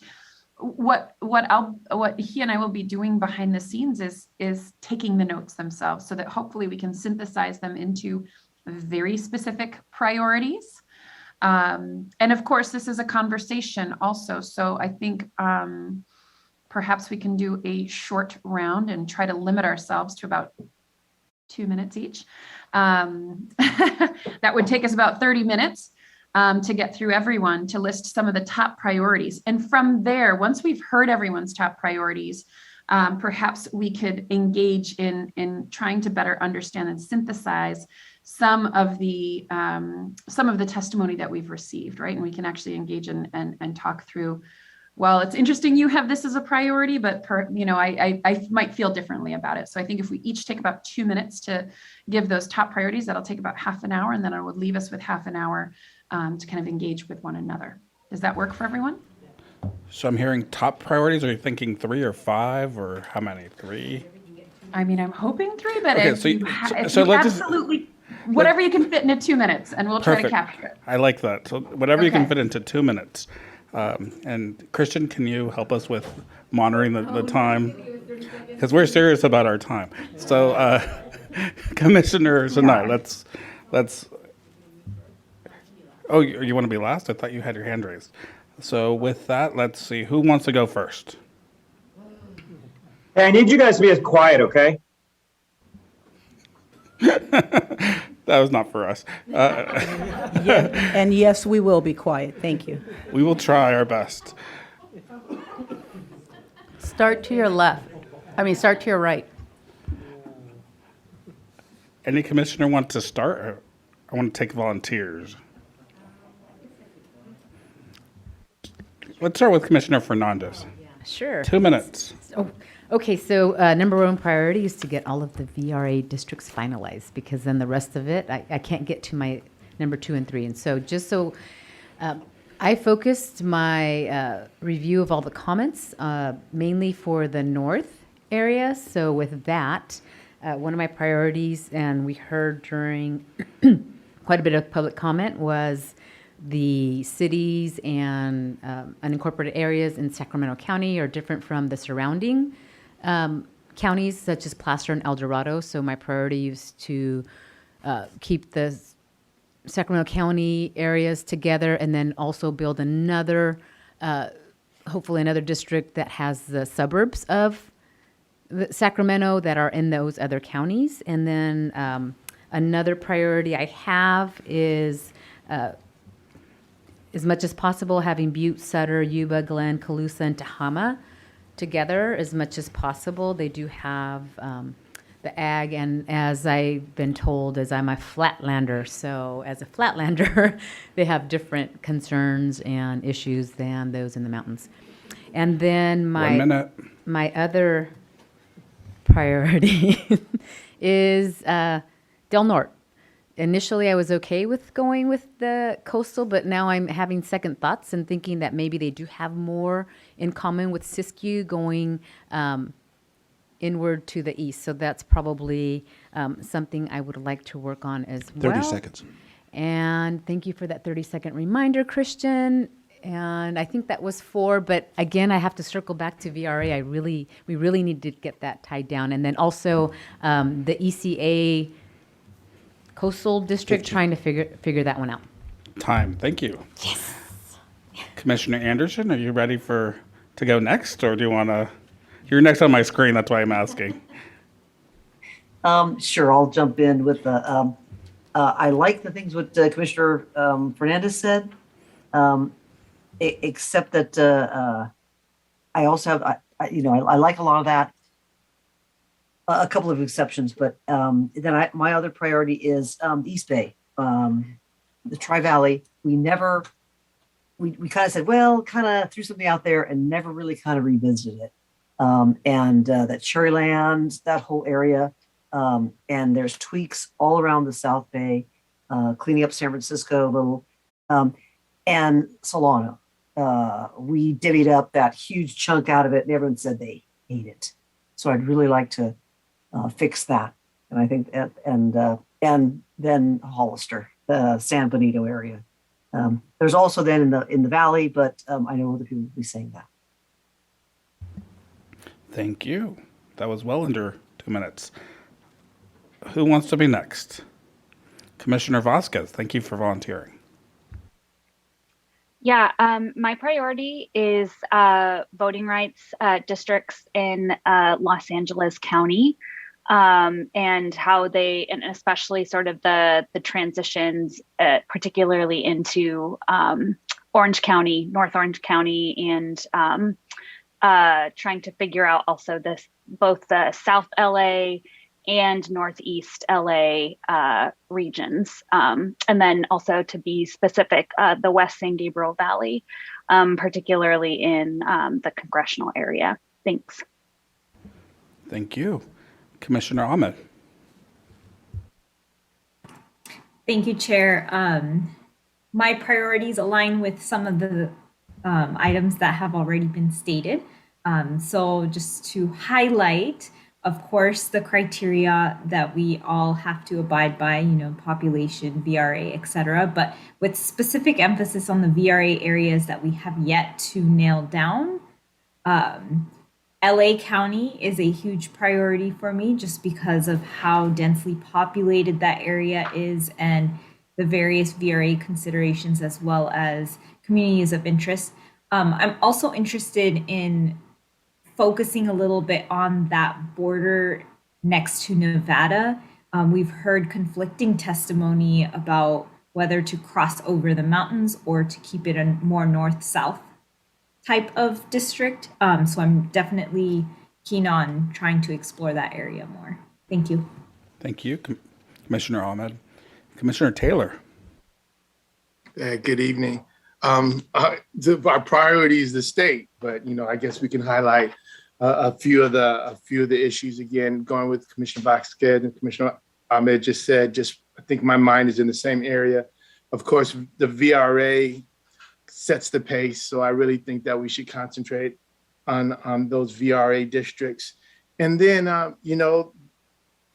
County, San Gabriel Valley, the border with Orange County, those are important. I think those are some hotbed issues. And, it'd be interesting if I go out a little further north to solving the Simi Valley, Moore Park, San Fernando issue. Of course, that would help us. That would help to drive some of the districts up north. But again, I do think emphasis or just paying respect to our mandate to population. We have to always keep that mindful. Thank you. Thank you. Commissioner Kennedy. Time you, Chair. starts now.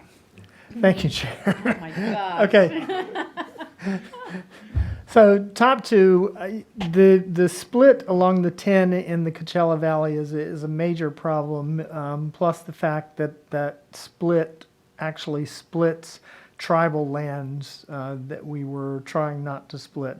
San Bernardino and Riverside being joined in a single district, I think, is problematic. We need to look at that.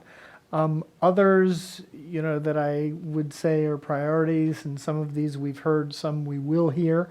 North County and East County, San Diego. How to deal with Modesto. I agree with voices that have said, take the Sierra region and take it farther north before coming over the mountains. So yes, I think it's going to have to come over the mountains to get population, but do it much farther north. Dealing with Malibu area and that council of governments and trying to find a better way to fit those pieces together. The West San Gabriel Valley and the interface with the National Forest. The split in West Hollywood, putting Albany back with other Alameda County areas, and I would say, 36. we've got some work to do in North Contra Costa. So I'll leave it there. Thank you. All right, let's see who's next. Commissioner Sidwan, are you ready?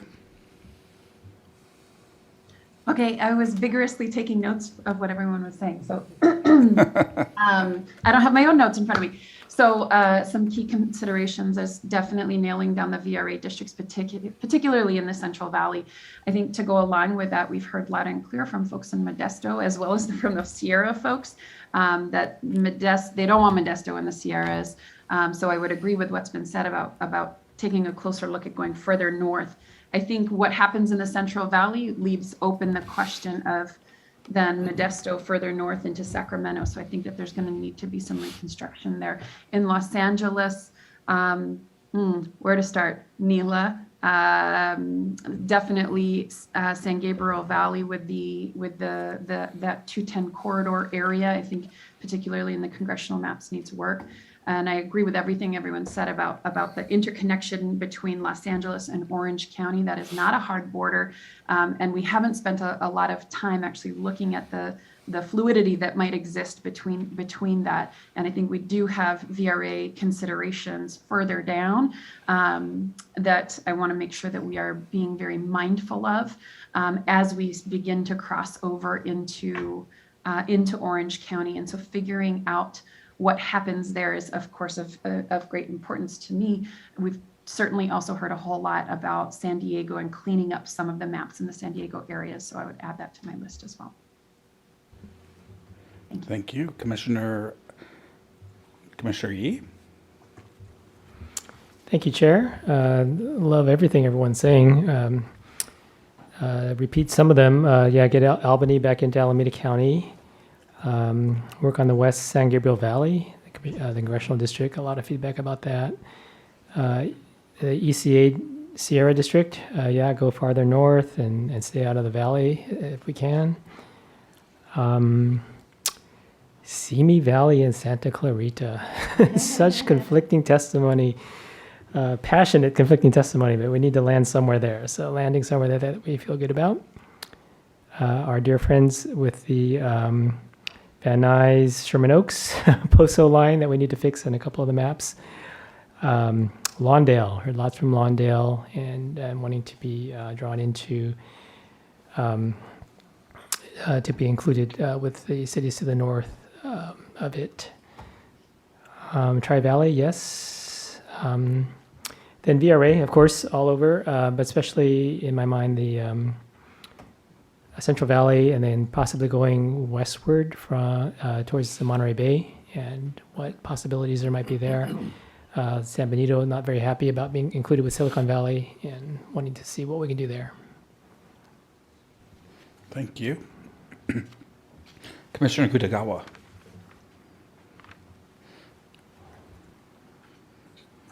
Okay, so for me, I'd like to definitely focus on LA County as well too, specifically those gateway cities and the San Gabriel Valley, both the east as well as the west, and particularly the East San Gabriel Valley with North OC.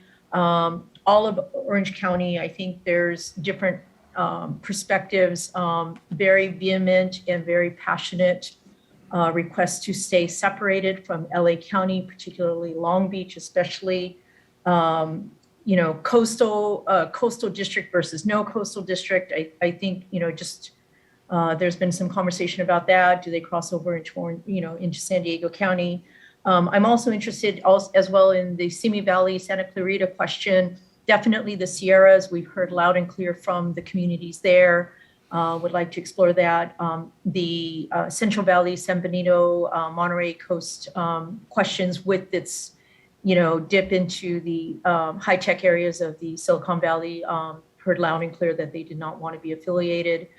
Sacramento, hearing a lot about that. That was also really important, and I think heard those as well too. And I think others mentioned the far north, especially the Siskiyou and the various Native American tribes up there, and how do we honor that, as well as also the request from the others who are in those areas too that wanted to keep their counties whole. 30 seconds. Thank you. Thank you. Great. Let's see. We have a couple more commissioners. Commissioner Turner? Thank you, Chair Toledo. So I'd like to focus on the Klamath Tribes being kept together. I think it's the Karuk tribe. I think we inadvertently, I'm trying to remember the testimony, moved it the wrong direction, so I definitely want to focus in that area. Also, I'd like in the Bay to work to keep Oakland with Emeryville and with Rodeo, Hercules, Richmond together in an East Bay district.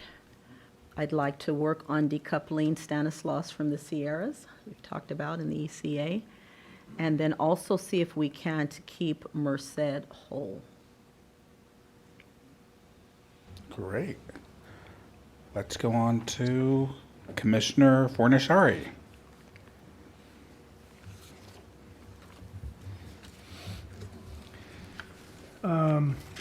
Yeah, I'll try to be additive here. We heard a lot of, or some testimony from folks living in the Hayward area that they didn't want to be with the Tri-Valley. I looked at that. I don't know how we'd fix it, but I'd like to at least think about that a bit. We were a little haphazard in the way we split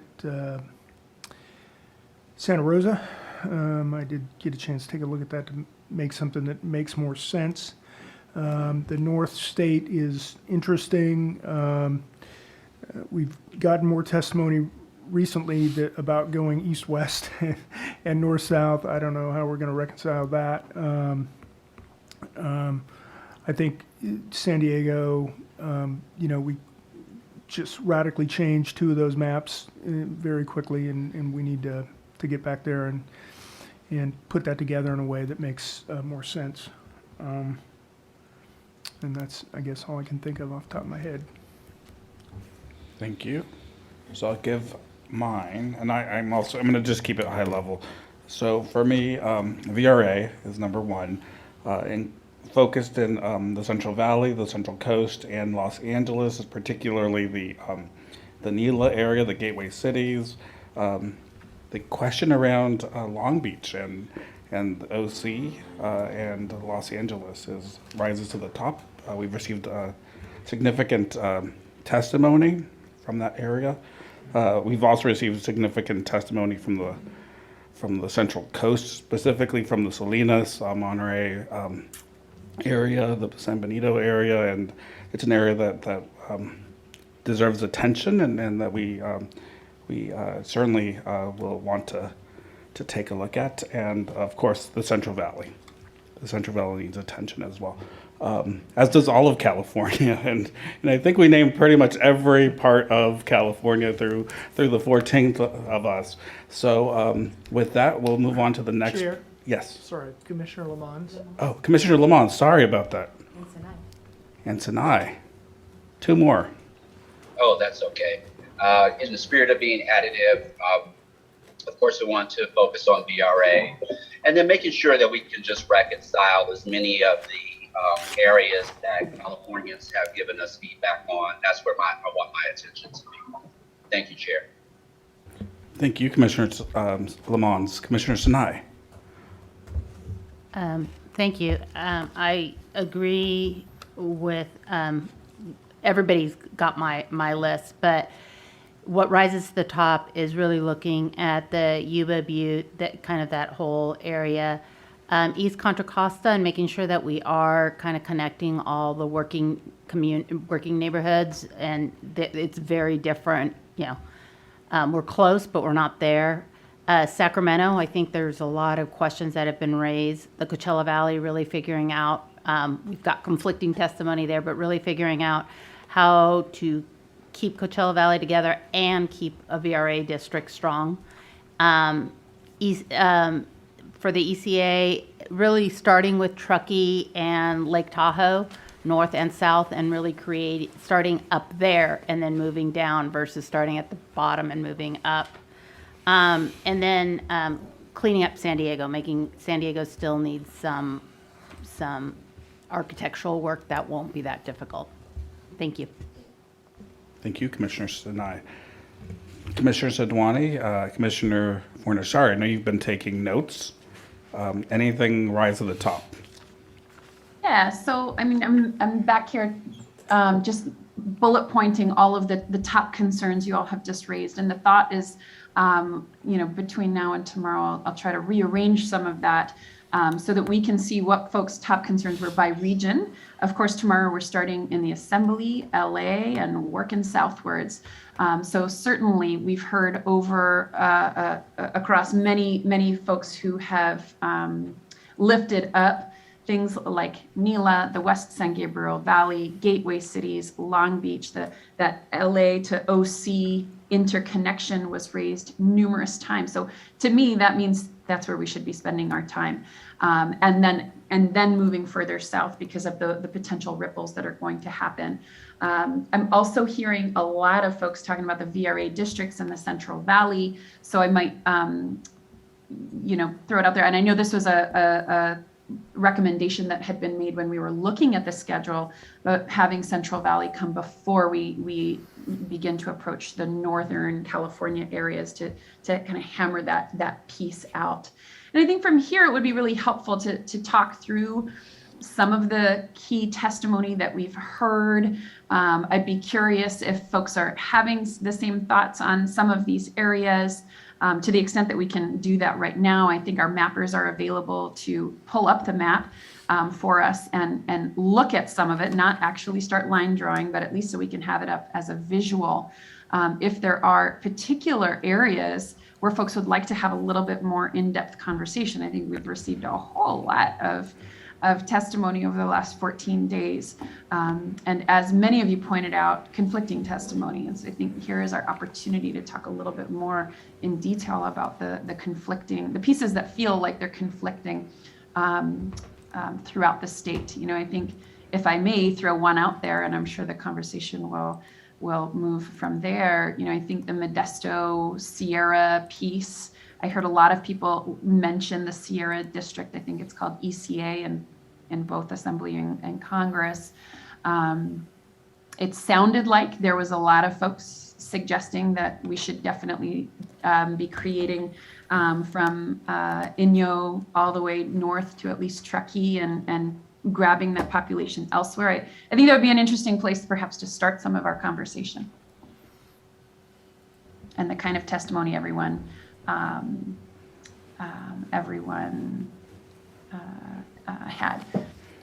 And then just to throw out there, I'm absolutely going to share all of this with you, but it's very notes form right now. So I'm happy to share it as I clean it up. Great, thank you. Commissioner Hernandez, let's start with you. Okay, yes, and that's fine if we want to start with that. I would ask that the topography layer be added because there's actually quite a bit of the mountain areas in some of these communities that they said they didn't want to be part of the mountains, but they really are part of the mountains. So I believe that's important for our discussion. Commissioner Kutagawa. Sorry, I thought she was going to go. I thought Commissioner Fernandez was going to talk about. Am I winding or what?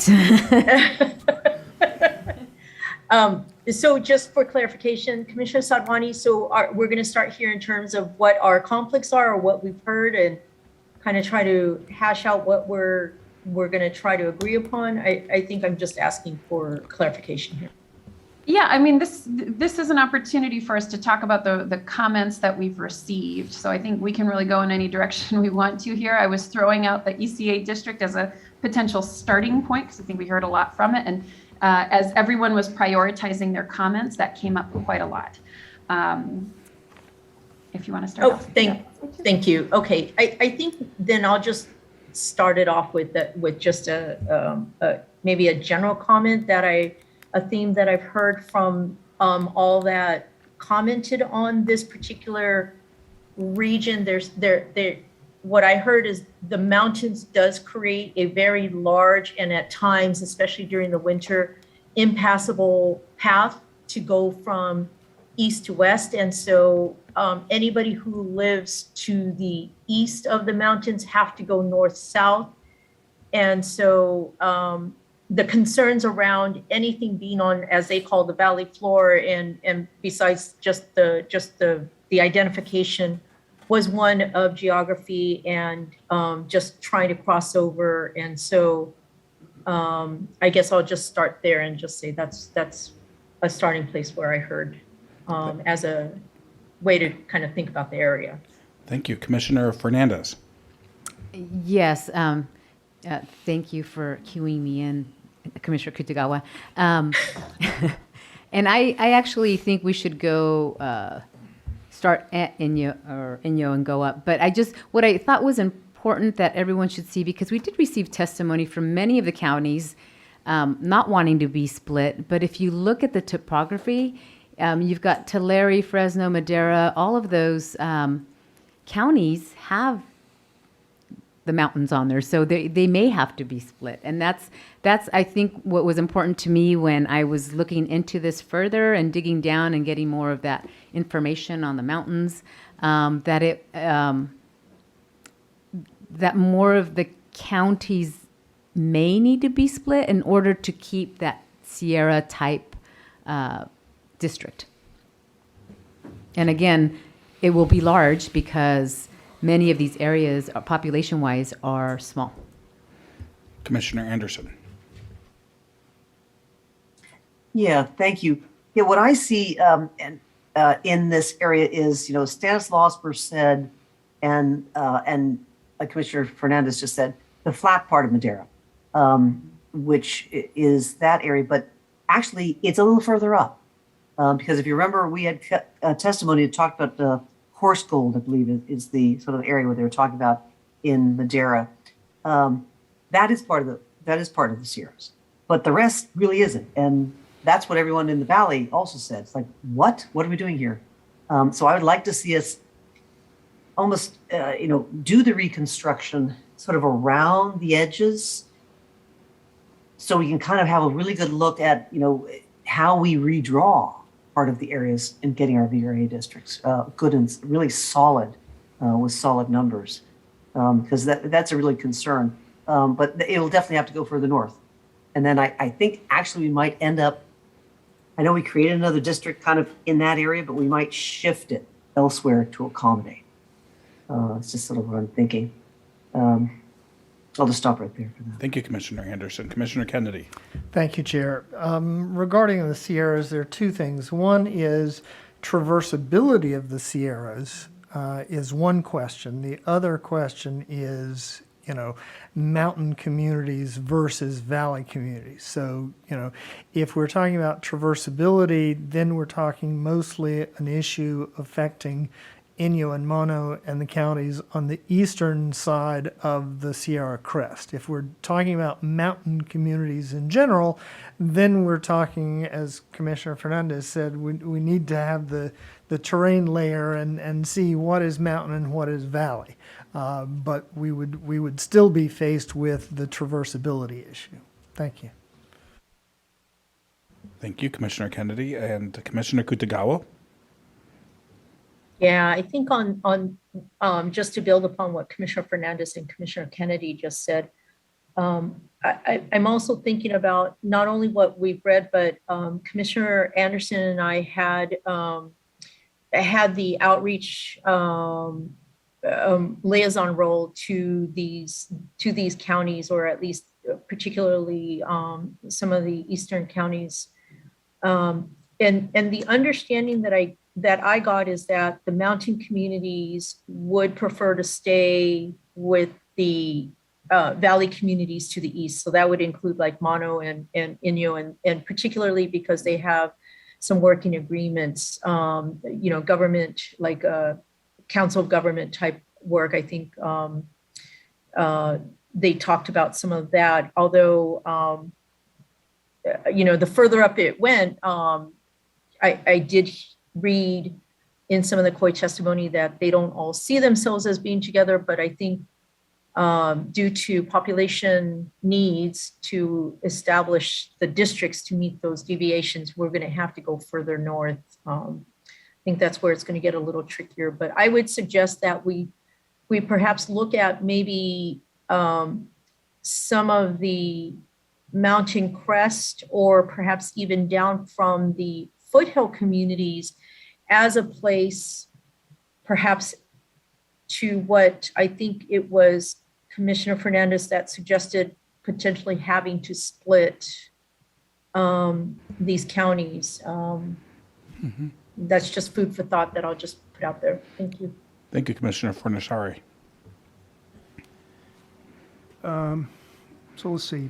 I think the VRA districts in the valley are going to drive a lot of this. We've got a lot of testimony from Inyo and Mono, what they would like. And I'm conflicted, They are two very, very remote counties, and people who decided to live in those remote counties chose to live in a remote county, and it's going to be far away for them wherever they have to go. We got a lot of feedback from the counties that would be on the northern end of that district, that they didn't have anything in common with Inyo and Mono, and wanted a different approach. And so, I'm kind of conflicted here. I'd like to accommodate everybody's input, but this is going to be a tough one here because they're so small. I mean, my take is they had two wishes, right? One, they didn't want to go south, and the other one was they want to go all the way north and reach in and grab Roseville. I mean, it's like, so basically, they want to drive the whole state map, so not sure where to go from there. Thank you, Commissioner Fornashari. Great points. Commissioner Taylor. Thank you. And I guess I have a more general comment, but it sort of relates to this, especially since we're talking about the assembly seats. And I hope I didn't miss it, or maybe it might, cause a little bit more conversation. But as we march towards these final maps, is our approach as it relates to breaking up cities and counties more as it relates to communities of interest? So we are going to, our consideration is that we can break up city and county lines when communities of interest seems to outweigh for that particular region. For in other words, the mountain region, we're not mountain region, then we are overlooking, or we're willing to break up those city and county lines. And I say that so we can see if we can get a consistent theme throughout the state, so that we can start to see things through the same lens. So just sort of generally, what is people's thoughts as we go along? this journey. Thank you. Commissioner, I think Commissioner Yee has a response to that because he and Commissioner Turner were working on the guidebook or the playbook. Well, it's just the 6 criteria. So criteria number 4 places city and county boundaries on equal level with COIs, or vice versa. So it's rather brilliant, but also raises many more possibilities for us to sort through, since we have to choose which one to favor in each individual case. So I don't think there's there's not going to be any rule that can cover all the cases. They're equal weight, and we just have to decide which one to use in each case. Did the subcommittee have a recommendation on when you're looking at these types of communities of interest, which include the counties, the cities, tribal lands, et cetera? We not as a subcommittee, but I do have a thought. Okay. Earlier, when we were talking earlier, I just lost the thought. Oh my, I should have said it earlier. I was trying to wait till you get out. But anyway, so we're talking about an equal leveled criteria. Oh, thank you. Someone earlier talked about the Citizens Commission heavily weighing on the citizens' testimony. So beyond it's equal, it's in that same level of criteria, but we can establish as either a policy or a preference that if we've had people that's called in to tell us about the area that they live in, to me, it should for sure should be heavily considered when people have written in to tell us about their COI area. Thank you. Commissioner Taylor, do you still have your hand up?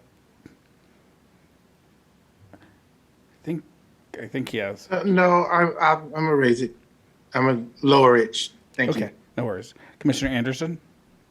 Yeah, I was actually thinking exactly what people have been saying, and it is communities of interest when the people in the same county are saying the same thing.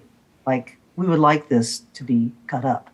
Then I think that kind of makes it a little easier for us. And it is, communities of interest or common interests. Like in this particular area, we're talking mountains. It is the mountain. Mountains have completely different issues than the valley, and they're all saying the same thing. So I think when in an area where most of the people are all saying the same thing, that is a direction that I believe we should follow. And I think in some of these areas, it is kind of clear, where in other areas, it is definitely not, like Simi and Santa Clarita. But in this area, I believe it's the mountain areas that they're talking about. And, I'm sorry. And the other one is what's common about, the Mono, Inyo, and the mountain areas is the federal land. That is a big issue because they don't own their land. And these counties have to then supplement their funds another way to pay for the roads, things like that. That's a common interest that they need a actually congressional representative for. Thank you, Commissioner Turner. Yeah, I was just going to add and thank the mapper for putting on the assembly district, because again, it's clearer then to see how we've drawn our draft maps that cut into down into counties and up into the mountains. So with the topography there, to me, it presents a clear opportunity to split, which would split counties, but it would probably bring them in closer alignment with the community of interest testimonies for mountainous regions versus some of the inland areas and the rural areas down below. Thank you. Commissioner Sinai? Thanks. This is where there's like different names now for the different maps, and so it gets a little confusing. According to our map on the online map that we have, that awesome tool. Well, never mind about what I was about to say. But ECA is higher up than and the area we are right now is Cala Inyo draft. But my point was, that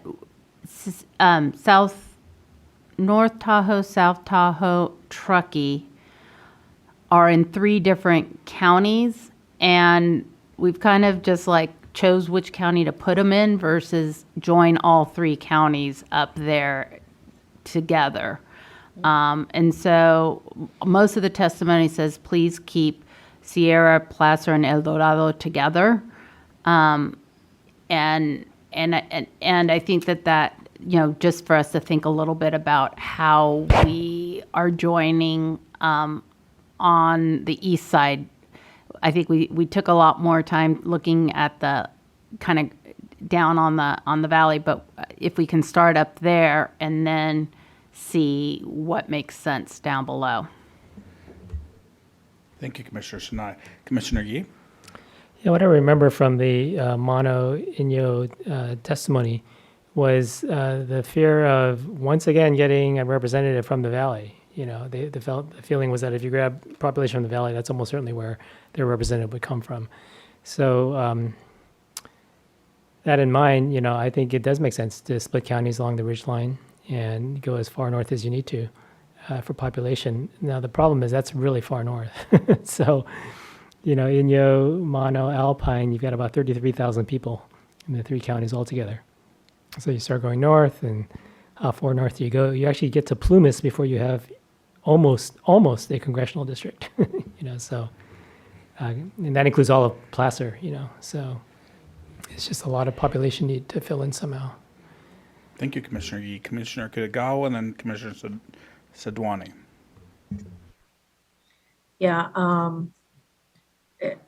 I did want to address 2 things. One thing that I think Commissioner Anderson mentioned is that Mono and Inyo have federal lands. I also want to note that the Sierras, as you look throughout this topography, I'm seeing this, there's a lot of national forests, national parks. And so it does seem to make sense to have at least, from that perspective, a representative that would also be able to take that into account and perhaps stop or start going eastward at least either at the ridgeline or a little bit further down the foothills, depending on depending on I know that some parts of it, like, Yosemite is I believe, a little bit further down the ridgeline, I think, from what I saw on the map. But anyways, separate from that, I think it was either Commissioner Yee or somebody mentioned the VRA districts in the Central Valley. My sense is, and please correct me if I'm wrong, my sense is that the mountainous regions are sparsely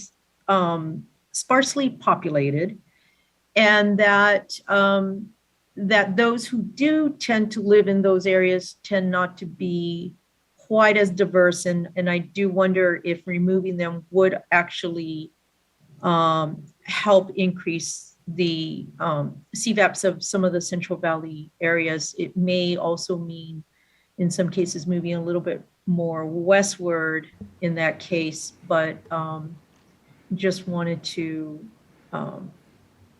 just kind of point that out and to see if that would be the case if by their removal, it would not really affect the CVAPs of especially the VRA districts in the Central Valley. Thank you, Commissioner Kitagawa. Commissioner Sadwani. Yeah, so I just wanted to provide a little bit of reflection on this conversation. So we spent about 20 minutes at this point discussing an area that's pretty low population, just to speak to the earlier conversation about like prioritizing. And I want to just try and clarify, right? So based on everything everyone has said, we've kind of talked in circles a little bit about the pros and cons. There's federal lands. I would also just add to that conversation that I think we had heard also recreation areas, right? That going up through Lake Tahoe makes recreation areas as well. Where are we landing? Right? Are we it sounds to me like we're landing with something what Commissioner Sinai had kind of proposed is pulling in those districts, and I think there's 2 of them perhaps at this point from Assembly and Congressional, and moving further up northward to Placer and I can't see them right now, Sierra Nevada, and up into that region and cutting along the ridgeline. Do we generally feel like, is that the general direction that the commission wants to take. And I'm pushing this because I think that we will need to focus ourselves to come to some consensus if we're going to operate based on consensus. Commissioner Turner, are you going to Yes. speak to this? Okay. Yes. Yes, thank you. It's exactly the point I want to speak to. I am pushing towards that, and I know that that's a rub. And I guess where we need to just kind of name is that we've had some avoidance of trying to create a district that seems so long and distant and all of that. But anytime you're talking about sparsely populated areas, and our first criteria being equal population, keeping in mind that we're trying to create districts where people will have the ability to elect a candidate of their choice, somebody that's going to champion their shared concerns. It's going to be long, it's going to be far, and so absolutely, that's what I'm saying, Commissioner Sadwani, is that I think we should be building it in a way that makes sense for those that can elect candidates of their choice. And that will include distance because of the sparse population. Commissioner Anderson. Yeah, thank you for that. I would say in this area, you can't get there if you just go to the ridgeline. You can't get there. The population isn't big enough. You can go all the way up to Oregon. You're not going to get there. And Inyo and Mono, most things they were saying, including with people from Mariposa, Tuolumne, is Mariposa, Tuolumne, Calaveras, Amador, going into El Dorado. But again, it's the issue of here you run into Sacramento areas going up north. But then the other issue is at the north, you got to come down too. So that's why we kind of need to look at this all at one, which I was saying earlier, do the north and the edges. And that'll kind of really sort of help things figure out where we can and cannot go, as opposed to but I think we need those counties. You can't just go, you need the foothills. And those are, that's the gold country. That's what they're all about. There's very little of the valley in there, except Madera certainly has a lot of valley. Fresno has a lot of valley. So I would say going up, I think it's El Dorado, Placer. It's Sierra Nevada always want to be together. Placer, El Dorado always want to be together. But you have the whole north area, Tehama. Where does it go? Does it go north? Does it go with Butte, Glen, Colusa, Yuba, Sutter? Those are the areas that I would look at that combination and play with it a little bit, either way. Thank you, Commissioner Anderson. Commissioner Kutagawa, then Hernandez for Nashari. Yeah, I would support going further north. And if the I'm not sure who's controlling the map. If you could just go a little bit, I don't know, scroll down, scroll up, depending. Just closer to the Oregon border, so we could see a little bit more of the farther north counties. Okay, thank you. So yeah, I would absolutely agree going further north. I'm also thinking kind of along the lines of, I think this is where Commissioner Anderson was going. We're also looking at, for example, Siskiyou, the possibility of reconfiguring Siskiyou to keep the Klamath tribe together. So that may also kind of change things up for there. It may then be possible looking at, I know that Yuba, Butte, Sutter, Colusa, Glen, Tehama wanted to stay together, maybe for population needs. That also means adding in Shasta, part of Siskiyou, or depending on how far up north we need to go for this Sierra district. It could be a part of Shasta, a part of Lassen, because it includes the national forest. I know that there's going to be, some unhappy people about that too, but, just kind of maybe using that as our logic for that part. I know that area all feel that they have a lot in common in terms of the kind of agriculture and ranching. That's what I was hearing and reading in terms of those areas, but I'm just wondering if maybe that may be a possibility. Just like we have a very long coastal district, it just means that we'll have a very long mountainous eastern edge district. And it seems like a lot of them, besides, as Commissioner Sadwani had mentioned, the recreation as a commonality, one of the things that I had heard and read in terms of both the comments and the written comments is having to leave the state to come back into the state, having to go into, for example, Reno or into Nevada to get healthcare. That also struck me as well too, because going to the west was not really an option. They had to go to the east, and so it seems like those are also some other kind of common kind of challenges that those who live along the California-Nevada border are also grappling with as well too. Thank you. Thank you, Commissioner Hernandez, then Fornashari. Okay, thank you. The reason I was considering, or I would recommend starting at Inyo is because if you start at the north, Placer County has 400,000. So if you start at the north and go down, my fear was that Inyo is going to be put in with some inland community. So I was trying to keep Inyo with that whole forest piece of it. So that's why I was recommending going from Inyo, moving up, and then once you get to the population, then you start with a new district. So that's, if you go the other way around, you're going to get to your numbers fairly quick once you get to Placer. So let's go to Commissioner Fornashari.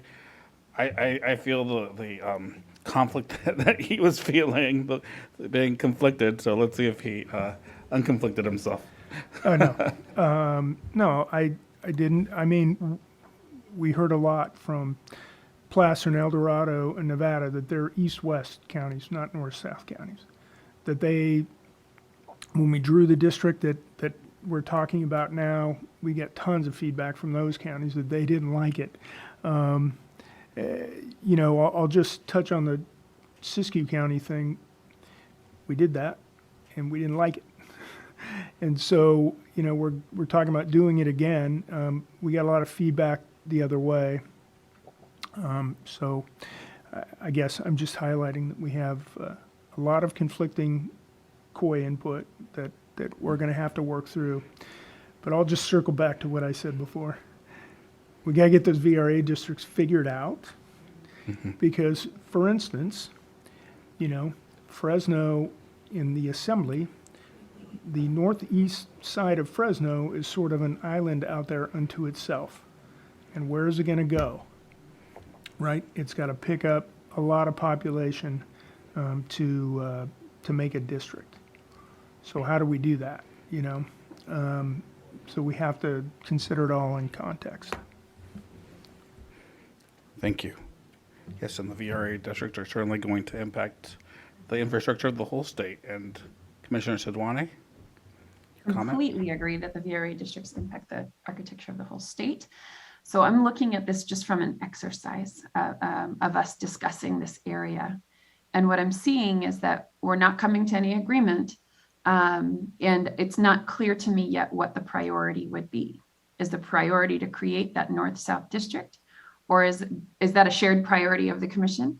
Or is it to keep some of these northern counties, Placer, El Dorado, for example, whole or moving east-west? And I want to raise that, right? Because I think this is the kind of mentality that we now need to have. Which one are we prioritizing and are we going to move forward with? I also just want to note the amount of time we've spent just on this one conversation, right? We haven't even begun to talk about, for example, Simi Valley, Santa Clarita, or Santa Ana, or any of these places where we've had differing testimonies. And so I would very much want to just, I know people don't like it, but in the beginning of this hour, we each took 2 minutes. It was hard, and we had to force ourselves to rein ourselves in. But I think it's something that we should think about moving forward, to have a little bit of self-control there, or forced control, if you will, so that we can keep our conversations moving. So I offer that as something for the commission to consider. Thank you. Any other reflection from the exercise? Commissioner Anderson? One reflection is numbers. We say, hey, about this and this and this. Placer has 401,000 people. So we start adding, and then El Dorado has 191. So too big for an assembly district. Those kind of help resolve, can't do that very quickly. And I think we should a little bit more like that, which I think was in the document. Try to bring up ideas of how about putting this and this and this together, and those do create a district. And then how does it affect everything else around it, though? You can't just, everyone gave us lovely, beautiful districts in isolation, and we had to put them all together. And I think some numbers will help us do some of that. So I just thought we'd try to, with our documents and our reference guide, help ourselves with that. Thank you, Commissioner Anderson. Commissioner Sinai, Turner, then Vasquez. Thank you. Building on that, I would argue that, well, my thought, for me, it wasn't so much putting the whole county, but putting a region together. Tulare, Truckee, South Tahoe, North Tahoe, and then building from there is what I said. And so I think sometimes I was trying to look at, hey, this is the anchor, and then let's build from there. And I feel like we don't do that often enough. We just talk about big, huge regions, and we're past that now. That was something we did in our first visualizations. Now it's time to say, okay, how are we anchoring, and then move it from there. So in the valley part, if it's, are we anchoring it with Tehama, Glen, Butte, Colusa, no, not that valley, the other valley, sorry. Are we Yuba, Sutter, is that our anchor? And then we add to that. We need to start being specific about what's our anchor and then what are we adding? Yes, the community is going to hate hearing that they're an add-on or they're not part of the anchor. But you know what? That's what we're doing in our heads, but we're not verbalizing it and sharing it with each other. Thank you, Commissioner Sinai. Commissioner Turner. And I think similar to what Commissioner Sinai said, I saw it as an anchor in Inyo moving up, not to have to take an entirety of Placer or any of the areas that were larger, but stopping with the needed population. So there would be splits, but it would allow then the mountainous communities to be whole. And I think we can get to the population if we go Inyo, Manyo, and then stop wherever we need to. Thank you, Commissioner Turner. Commissioner Vasquez. I really appreciate the exercise and Commissioner Sadwani for you sort of synthesizing, I think, my inner dialogue about this exercise. And for me, we have got to spend this kind of time on the VRA districts, which we have absolutely avoided. And I think by necessity, it will force us to create these anchors in the VRA districts, which I think nearly all of us have expressed to some degree or another that yes, we're legally obligated to, so let's get those right and figure those out. But they are going to require us to do these kinds of conversations, but with a purpose. And I think if we can do that, and if we can buckle down and have these conversations about the really politically contentious areas in the Central Valley, in LA, in San Diego, in the Bay, then those are going to be our anchors. And again, by virtue of just time, I think we're going to have more productive conversations about non-VRA regions of the state, because we'll have our anchors throughout the state in these VRA districts. And so we just haven't spent nearly enough time, honestly, in LA that we really should to and we need to. So I'm looking forward to this kind of conversation and making commitments, hearing some proposals, and getting consensus and moving forward with those in our VRA districts across the state. Thank you. And that's the goal for tomorrow. Commissioner Taylor. Yeah, just to build upon what Commissioner Sinai said, Commissioner Vasquez said, I couldn't stress enough, at least for my mind, the concept of the anchors. As long as, or as we've been presenting, I think we've all had different anchor points. We will never get to a consensus if we don't have a shared vision or a shared agreement on some sort of anchor point. We're going to see the whole map through a different lens. And we have to get to a point where we're sharing some concept, something that we all hold, that we can build upon. And I think that would propel us forward. Thank you. So tomorrow we will be starting with Los Angeles, with the VRA district in Los Angeles, specified in the run of show for tomorrow and in the schedule. So hopefully everyone will have a chance to come with their thought process on these VRA districts in specific, but also other areas that we'll be looking at tomorrow, and be ready to have a thoughtful conversation about prioritization, the anchors that will anchor these districts, focused on the VRA areas, but certainly areas around it as well, so that we can move this conversation along faster. We have many districts to go through tomorrow. We spent about an hour on Inyo County up north, and so we won't have. We'll just need to figure out. Once we get used to this and we get a hang of this, I think it'll go faster. But we do need to make sure that we get through all of the areas that we need to get through, and so we'll be imposing time limits as appropriate to make sure that we get through the agenda and have appropriate discussion as well. Any other comments before we go to public comment? It's the end of the day for today, and I know some of us still have homework to do. Commissioner Turner, is your hand up? Oh. I'm just imagining it. End of the day. All right, seeing no hands raised, we will go to public comment, general public comment. Please, Katie, if you could read the instruction. Absolutely, Chair. In order to maximize transparency and public participation in our process, the commissioners will be taking public comment by phone. To call in, dial the telephone number provided on the live stream feed. It is 877-853-5247. When prompted to enter the meeting ID number provided on the live stream feed, it is 839-6109-6845 for this meeting. When prompted to enter a participant ID, simply press the pound key. Once you have dialed in, you will be placed in a queue. To indicate you wish to comment, please press *9. This will raise your hand for the moderator.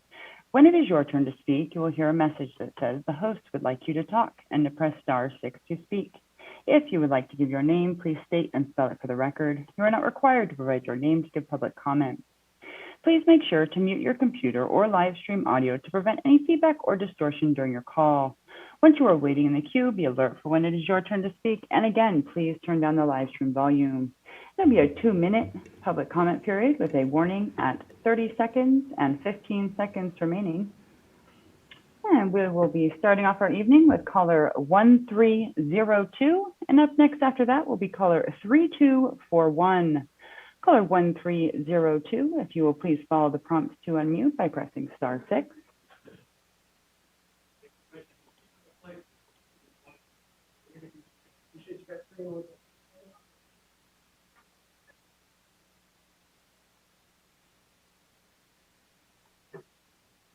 Caller 1302, if you'll please follow the prompts to unmute.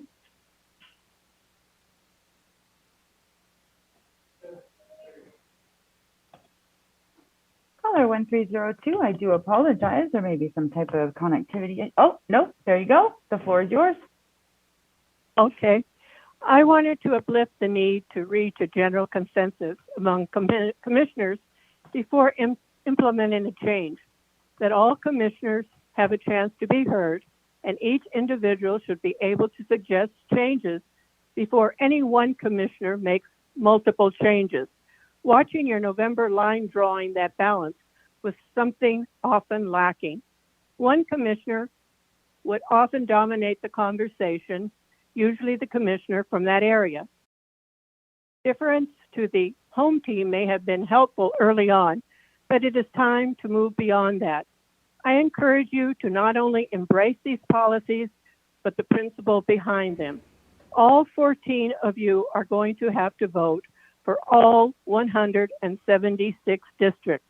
All your voices have to be heard for every part of every plan. If there is a line you support, you have to be willing to speak up for it, even if the local commissioner opposes. If there is a line where you are from that you oppose, you have to be willing to recognize the will of the body if it is clear the rest of the commission supports. You are commissioners of the California Citizens Redistricting Commission, not Los Angeles, not San Joaquin, not San Diego, not Alameda, California. I thank you all for your 30 hard seconds. work on behalf of our state. Thank you. Right now, we'll have caller 3241, and up next after that will be caller 9194. Caller 3241, if you'll please follow the prompt to unmute.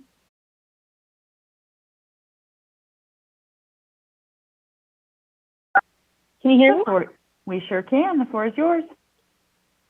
Hi there. I just want to say that when you redistrict the area in Orange County, like to the coastline, that you should make sure it's just from Seal Beach to San Clemente, because it just makes sense that way. Like right now with Dana Point being part of San Diego, they don't get much representation, and so their voices are drowned out by the district being mostly centered in San Diego. So they should come up and be part of an Orange County district.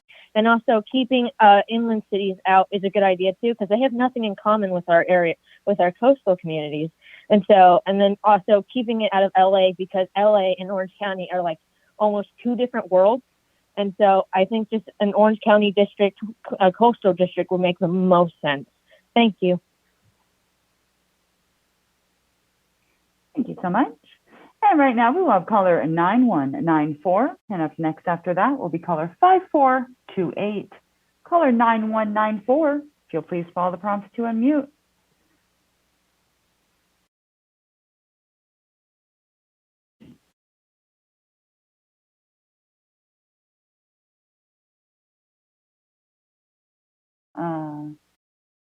Okay, they hung up. We will be going to caller 5428, and up next after that will be caller 5546. Caller 5428, if you will please follow the prompts to unmute by pressing *6.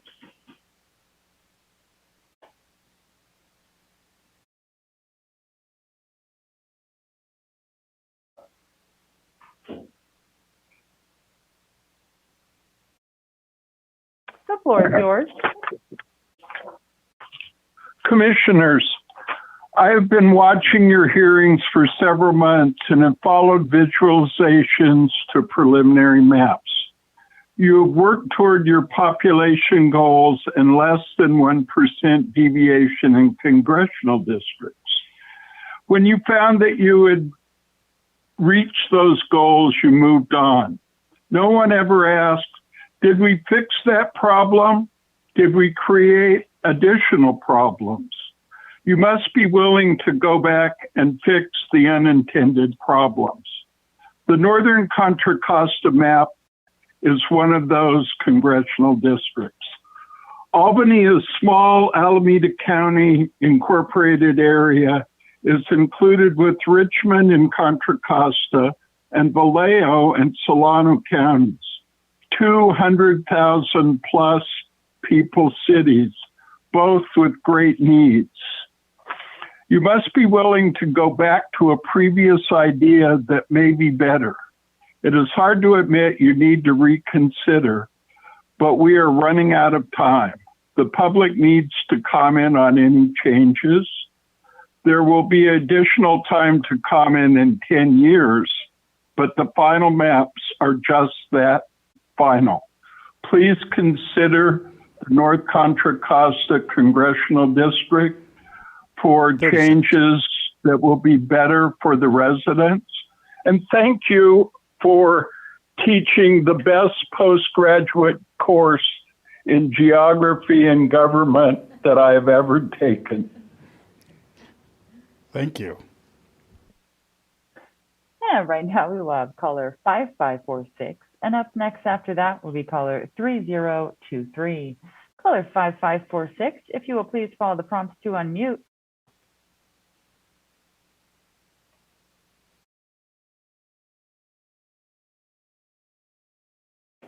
The floor is yours. Good evening, Commissioners. My name is Juanita Salas. I've called in several times before about empowering the Latino community in the Coachella Valley. First, I recommend you begin each day with the discussion of the Voting Rights Act for the plan and the region being discussed that day.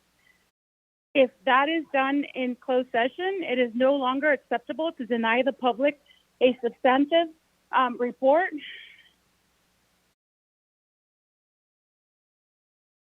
Sorry about that. Back from your closed sessions, you should publicly report back on the VRA obligations, goals, and options you want to explore. Those three are all different.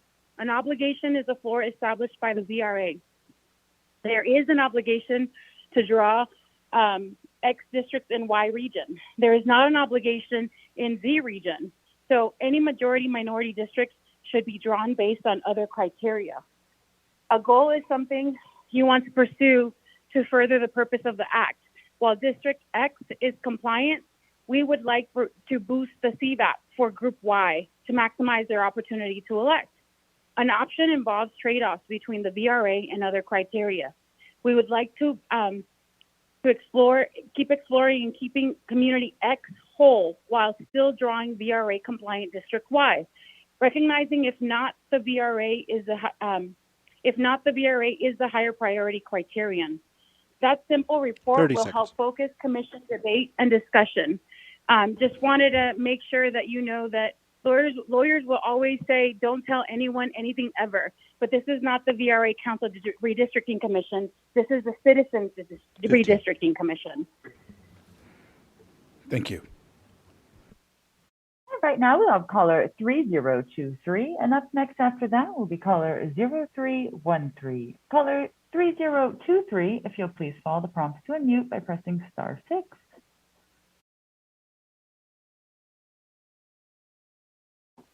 The floor is yours. Thank you. Thank you, Commissioners. Good evening. Hello, I'm a resident of Yorba Linda, and I'm calling to thank the Commission for keeping our communities with Anaheim Hills and East Orange in the congressional draft maps. I think that this properly reflects our communities and our interests because these are areas that make sense in one congressional district. I do think so that we need to reconsider separating Yorba Linda from cities like Brea and North Fullerton. We are currently placed in an inland Orange County, but we are separated right now from Brea and North Fullerton. Cities like Brea and North Fullerton have so much in common, both culturally, racially, geographically, community-wise, with Yorba Linda, Anaheim Hills, and East Orange. So I would ask the Commission to please keep us all into one congressional district. Thank you. Thank you. And right now we will have caller 8514, and up next after that will be caller 6638.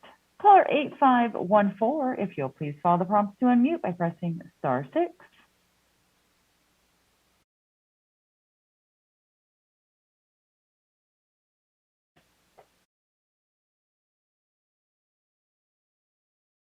And one more time, caller 8514, if you'll please follow the prompts to unmute.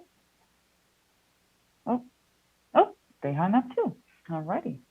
Right now we'll have caller 6638, and up next after that will be caller 6089.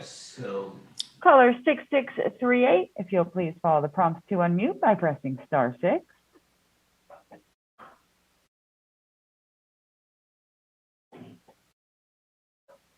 The floor is yours.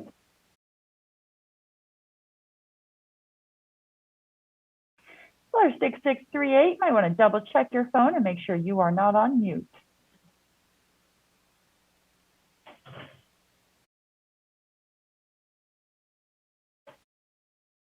Caller 6638, you are unmuted in the meeting, but we are not hearing you. Can you double check your phone and make sure you are not on mute? Can you hear me now?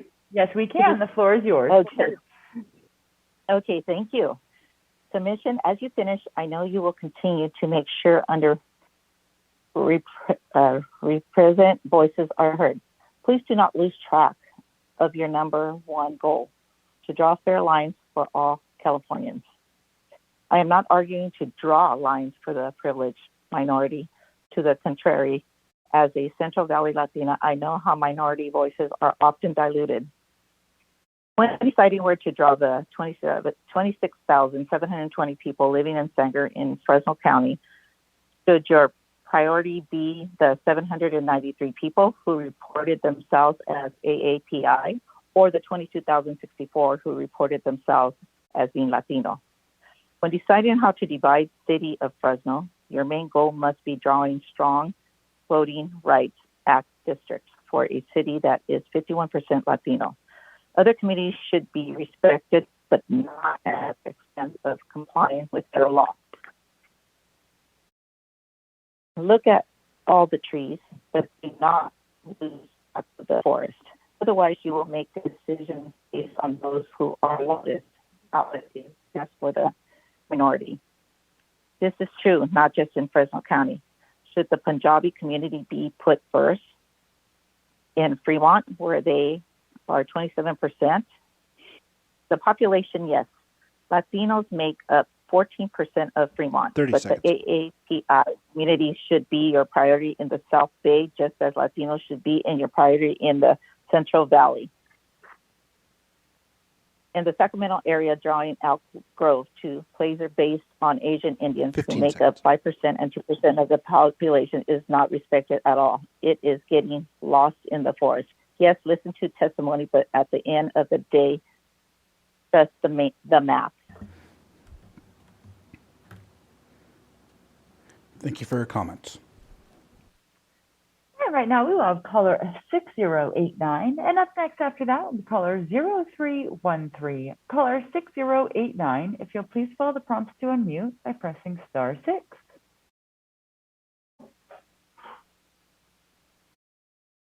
The floor is yours. I will be quick, as I know you have a lot on your agenda. I just wanted to commend and support the regional approach on your December schedule. The draft maps division between Northern and Southern California seems to make a lot of sense. So alternating days between the two makes a lot of sense. What is north should be north, and what is south should be south. Those decisions seem to be largely settled. Meanwhile, in Southern California, it seems like there are a lot of interaction between San Bernardino, Orange County, and Los Angeles, particularly with San Gabriel Valley and the Gateway City. And those impact the ability to draw the best Voting Rights Act districts possible in all three counties. So as a Latina from Southern California, I support treating them holistically rather than separately. You want to make sure you draw strong representative districts for each, but you also need to recognize how they interact to ensure you are drawing all the opportunities for Latinos the law requires. Thank you for your hard work and good luck. Thank you. And right now we will have caller 0313, and up next after that will be caller 8514. As a retry, but you called back. Caller 0313, if you'll please follow the prompts to unmute by pressing *6. Thank you. The floor is yours. Good evening, Commissioners. I wanted to speak today from Fresno County. I wanted to address some of the testimony that I know you guys have received, largely from Kern County, regarding Kern County and Fresno County not being in one district.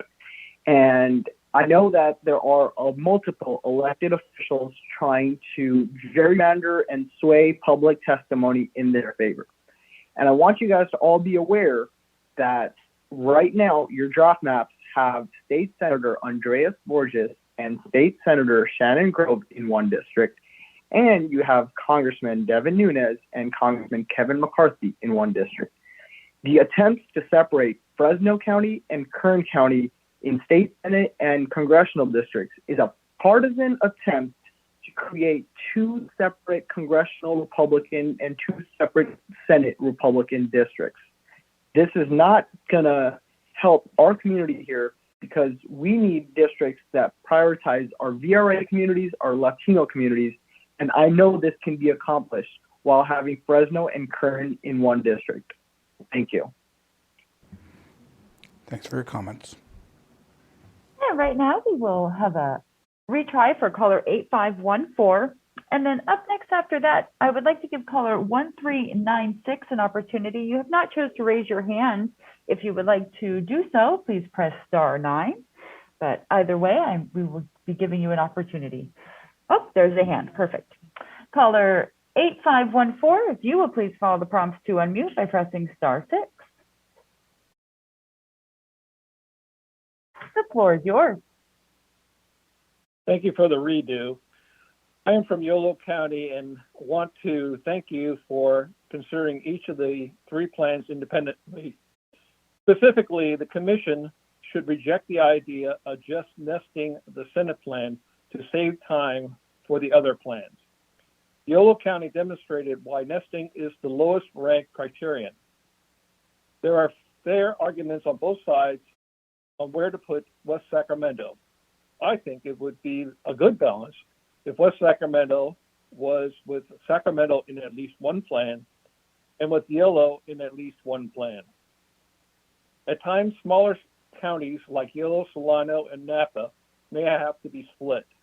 To me, splitting Yolo to put West Sacramento with Sacramento makes the most sense for the assembly plan. However, in your draft Senate plan, all 3 of these counties are kept whole within the same district because you didn't nest. If you had nested the Senate district, Yolo would have been split a second time, or the entire county would have been pulled into Sacramento. In general, you should nest more than the last commission did. Nesting seems to be a good idea in plenty of places, but not all. For example, just to the south of Yolo, there are an odd number of assembly districts in the Bay Area. Nesting could unnecessarily throw together 2 very different assembly districts. Please take your time in drawing the Senate plan. See where it lines up with your assembly plan, make conforming changes where appropriate, and ensure each plan can stand on its own merits. Thank you very much. Thank you. Right now, we will have caller 1396. If you will please follow the prompts to unmute by pressing *6.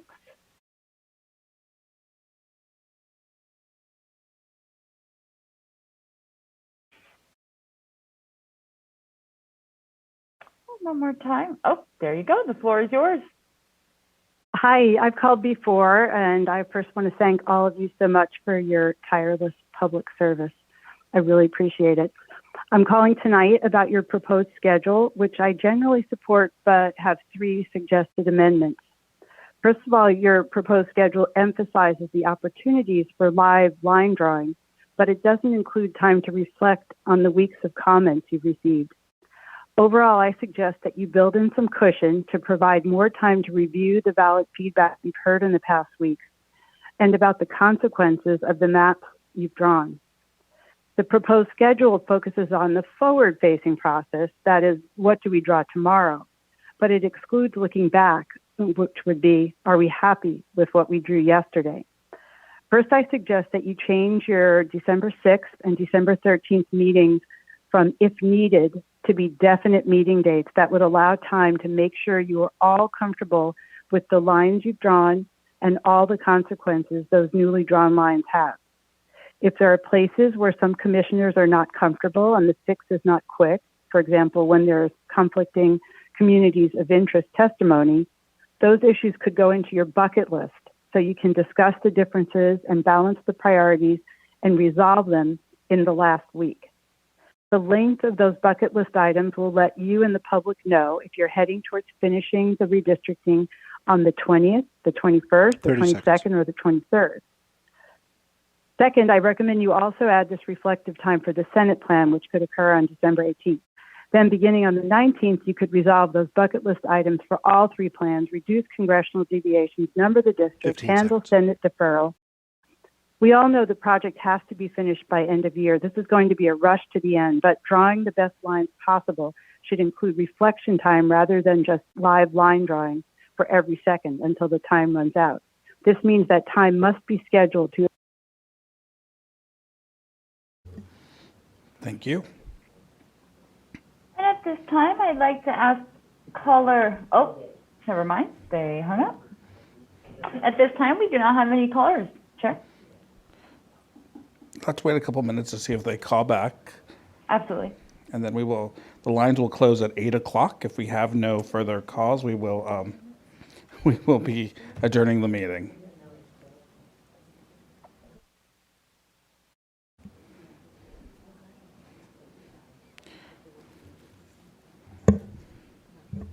Commissioner Sinai? The last caller mentioned the reflection time, and I thought we were going to do a little bit more of that. I know we did it a little bit today for just one area, but are we going, I mean, I thought that was kind of what Commissioner Turner had set us up to do this week, and then start the actual line drawing, because I think it is critical for us to have some conversations and not jump right into action.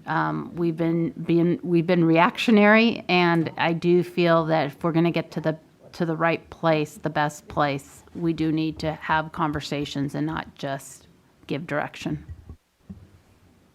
Commissioner Sandwani? Yeah, I think that's absolutely right. I certainly had hoped that we would have a little more time today to do that. But I think as Commissioner Vasquez kind of pointed out, or in an earlier comment, like when we start tomorrow, I think it makes a lot of sense to start with some of these conversations before we start jumping into, now change this line here, right? I think, and this is a part of like our homework is, what is our overarching goal? What are we trying to achieve? What is one, and this is what I'm synthesizing right now from all of the notes that I took is, here's all of the goals that were mentioned by various commissioners. And do we all share those goals?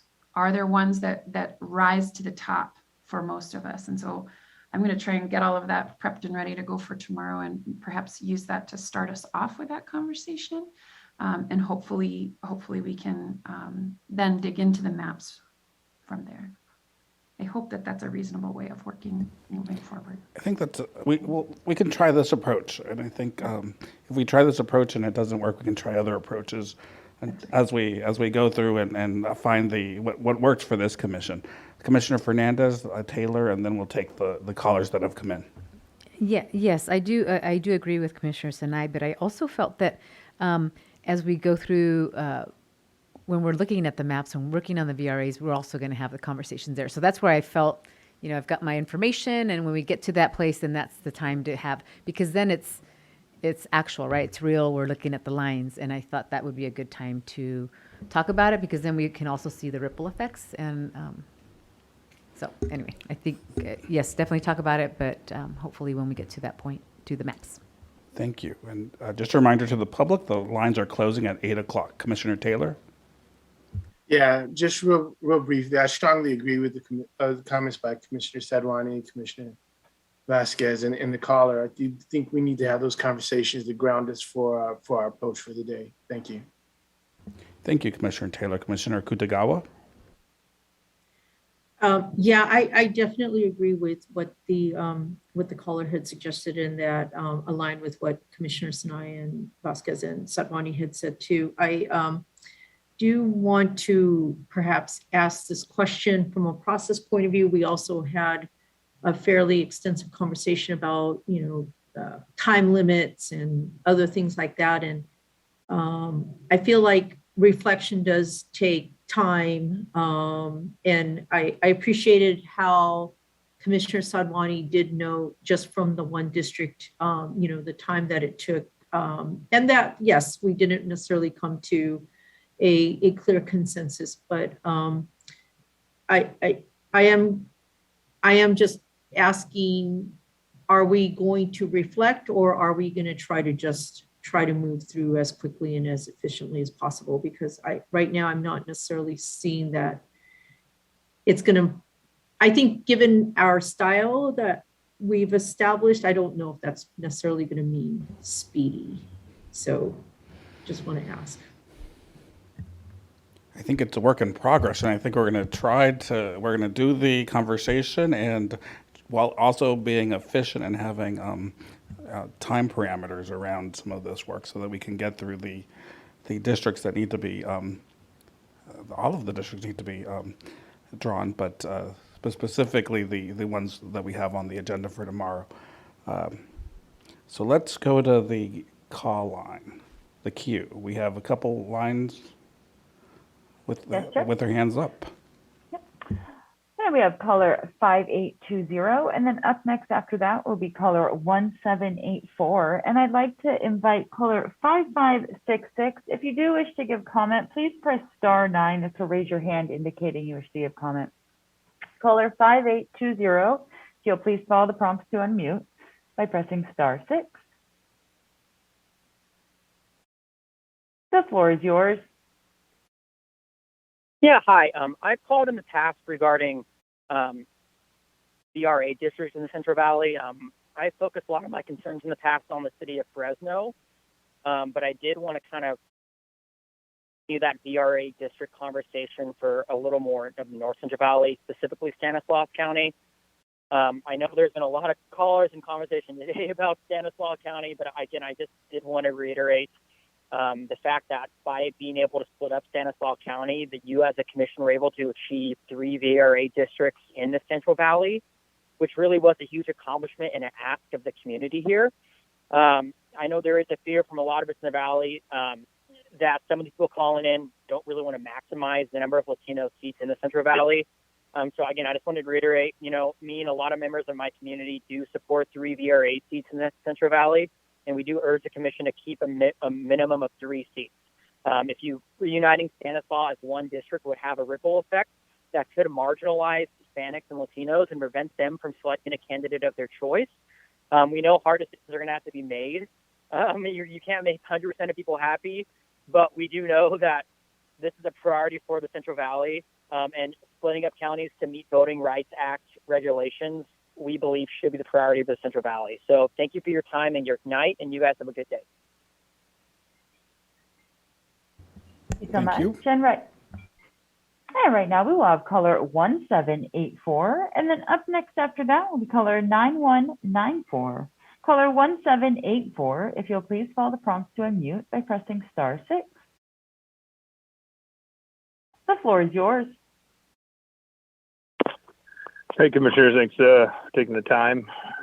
Wanted to make sure I got in, just snuck in, coaching high school girls basketball. So busy night, but I know you guys are busy and you're talking about everything. And I know there's been a lot of conversations about the Central Valley today, but I want to echo this last caller who called in. I think you guys have done a great job in the Central Valley, just meeting everyone's goals and listening in where I could tonight. It seems clear, and there's another caller earlier talking about, people calling in for partisan reasons and all this other stuff. And just kind of want to echo his sentiment in the sense of, I think you guys have done a fantastic job not caring who is where doing what. And, I know you guys are working through a process, reflection and all that is a good thing, but those of us who have been following this from front to back, we want you guys to draw the lines. That's what the voters approved several years ago, and we want you guys to do it and do it right. We don't want the courts to draw it. We don't want the legislature to draw it. We want you guys to draw it. And so I'm just calling in to say, this assembly, I know you guys got areas of concern, but for my home area in the Central Valley, I think the 3 VRA seats that you guys have fought to create down the southern part of the Central Valley is excellent. I think you've heard the communities up north, especially the ag communities, and of course Stockton and Tracy being kept whole and all this stuff. And I just want to really encourage you guys 30 seconds. Just continue on the path you are. I think you guys have done great work in the Central Valley, and I know there's a lot of noise, and I would imagine a lot of that noise late is partisan in nature. And I hope you guys continue to push your bipartisan efforts to draw great lines. So thanks for your work. Bye-bye. Thank you for calling in. And right now we will have caller 9194. And up next after that will be caller 5566, if they would choose to talk. Right now we have caller 9194. If you'll please follow the prompts to unmute by pressing *6. The floor is yours. But I'd like to start by saying I really like how the commission discussed focusing on anchor cities to draw maps. I think that should be done in the case with Irvine and Orange County. That being said, the coast needs to be kept together from Seal Beach to San Clemente. Irvine and Costa Mesa need to be kept together more than they them being with the coast. The coastal cities will lose their voice and care for the environment if they merge with the inland cities. The ocean habitat of interest, the Congressperson represented both people and the environment. We just stay united because of our common interests and how much they rely on the ocean for our economy and culture. Thank you very much. Thank you. All right, now we will go to caller 5566. If you wish to give comment, please press star 6. The floor is yours. I'm speaking about city_Berry_Sunny_draft map in Alameda County and Santa Clara County. Good evening, all. I'm an active parent in the schools, a basketball coach, a student mentor, and a scout leader. It deeply concerns me about a clean environment for the kids in the community.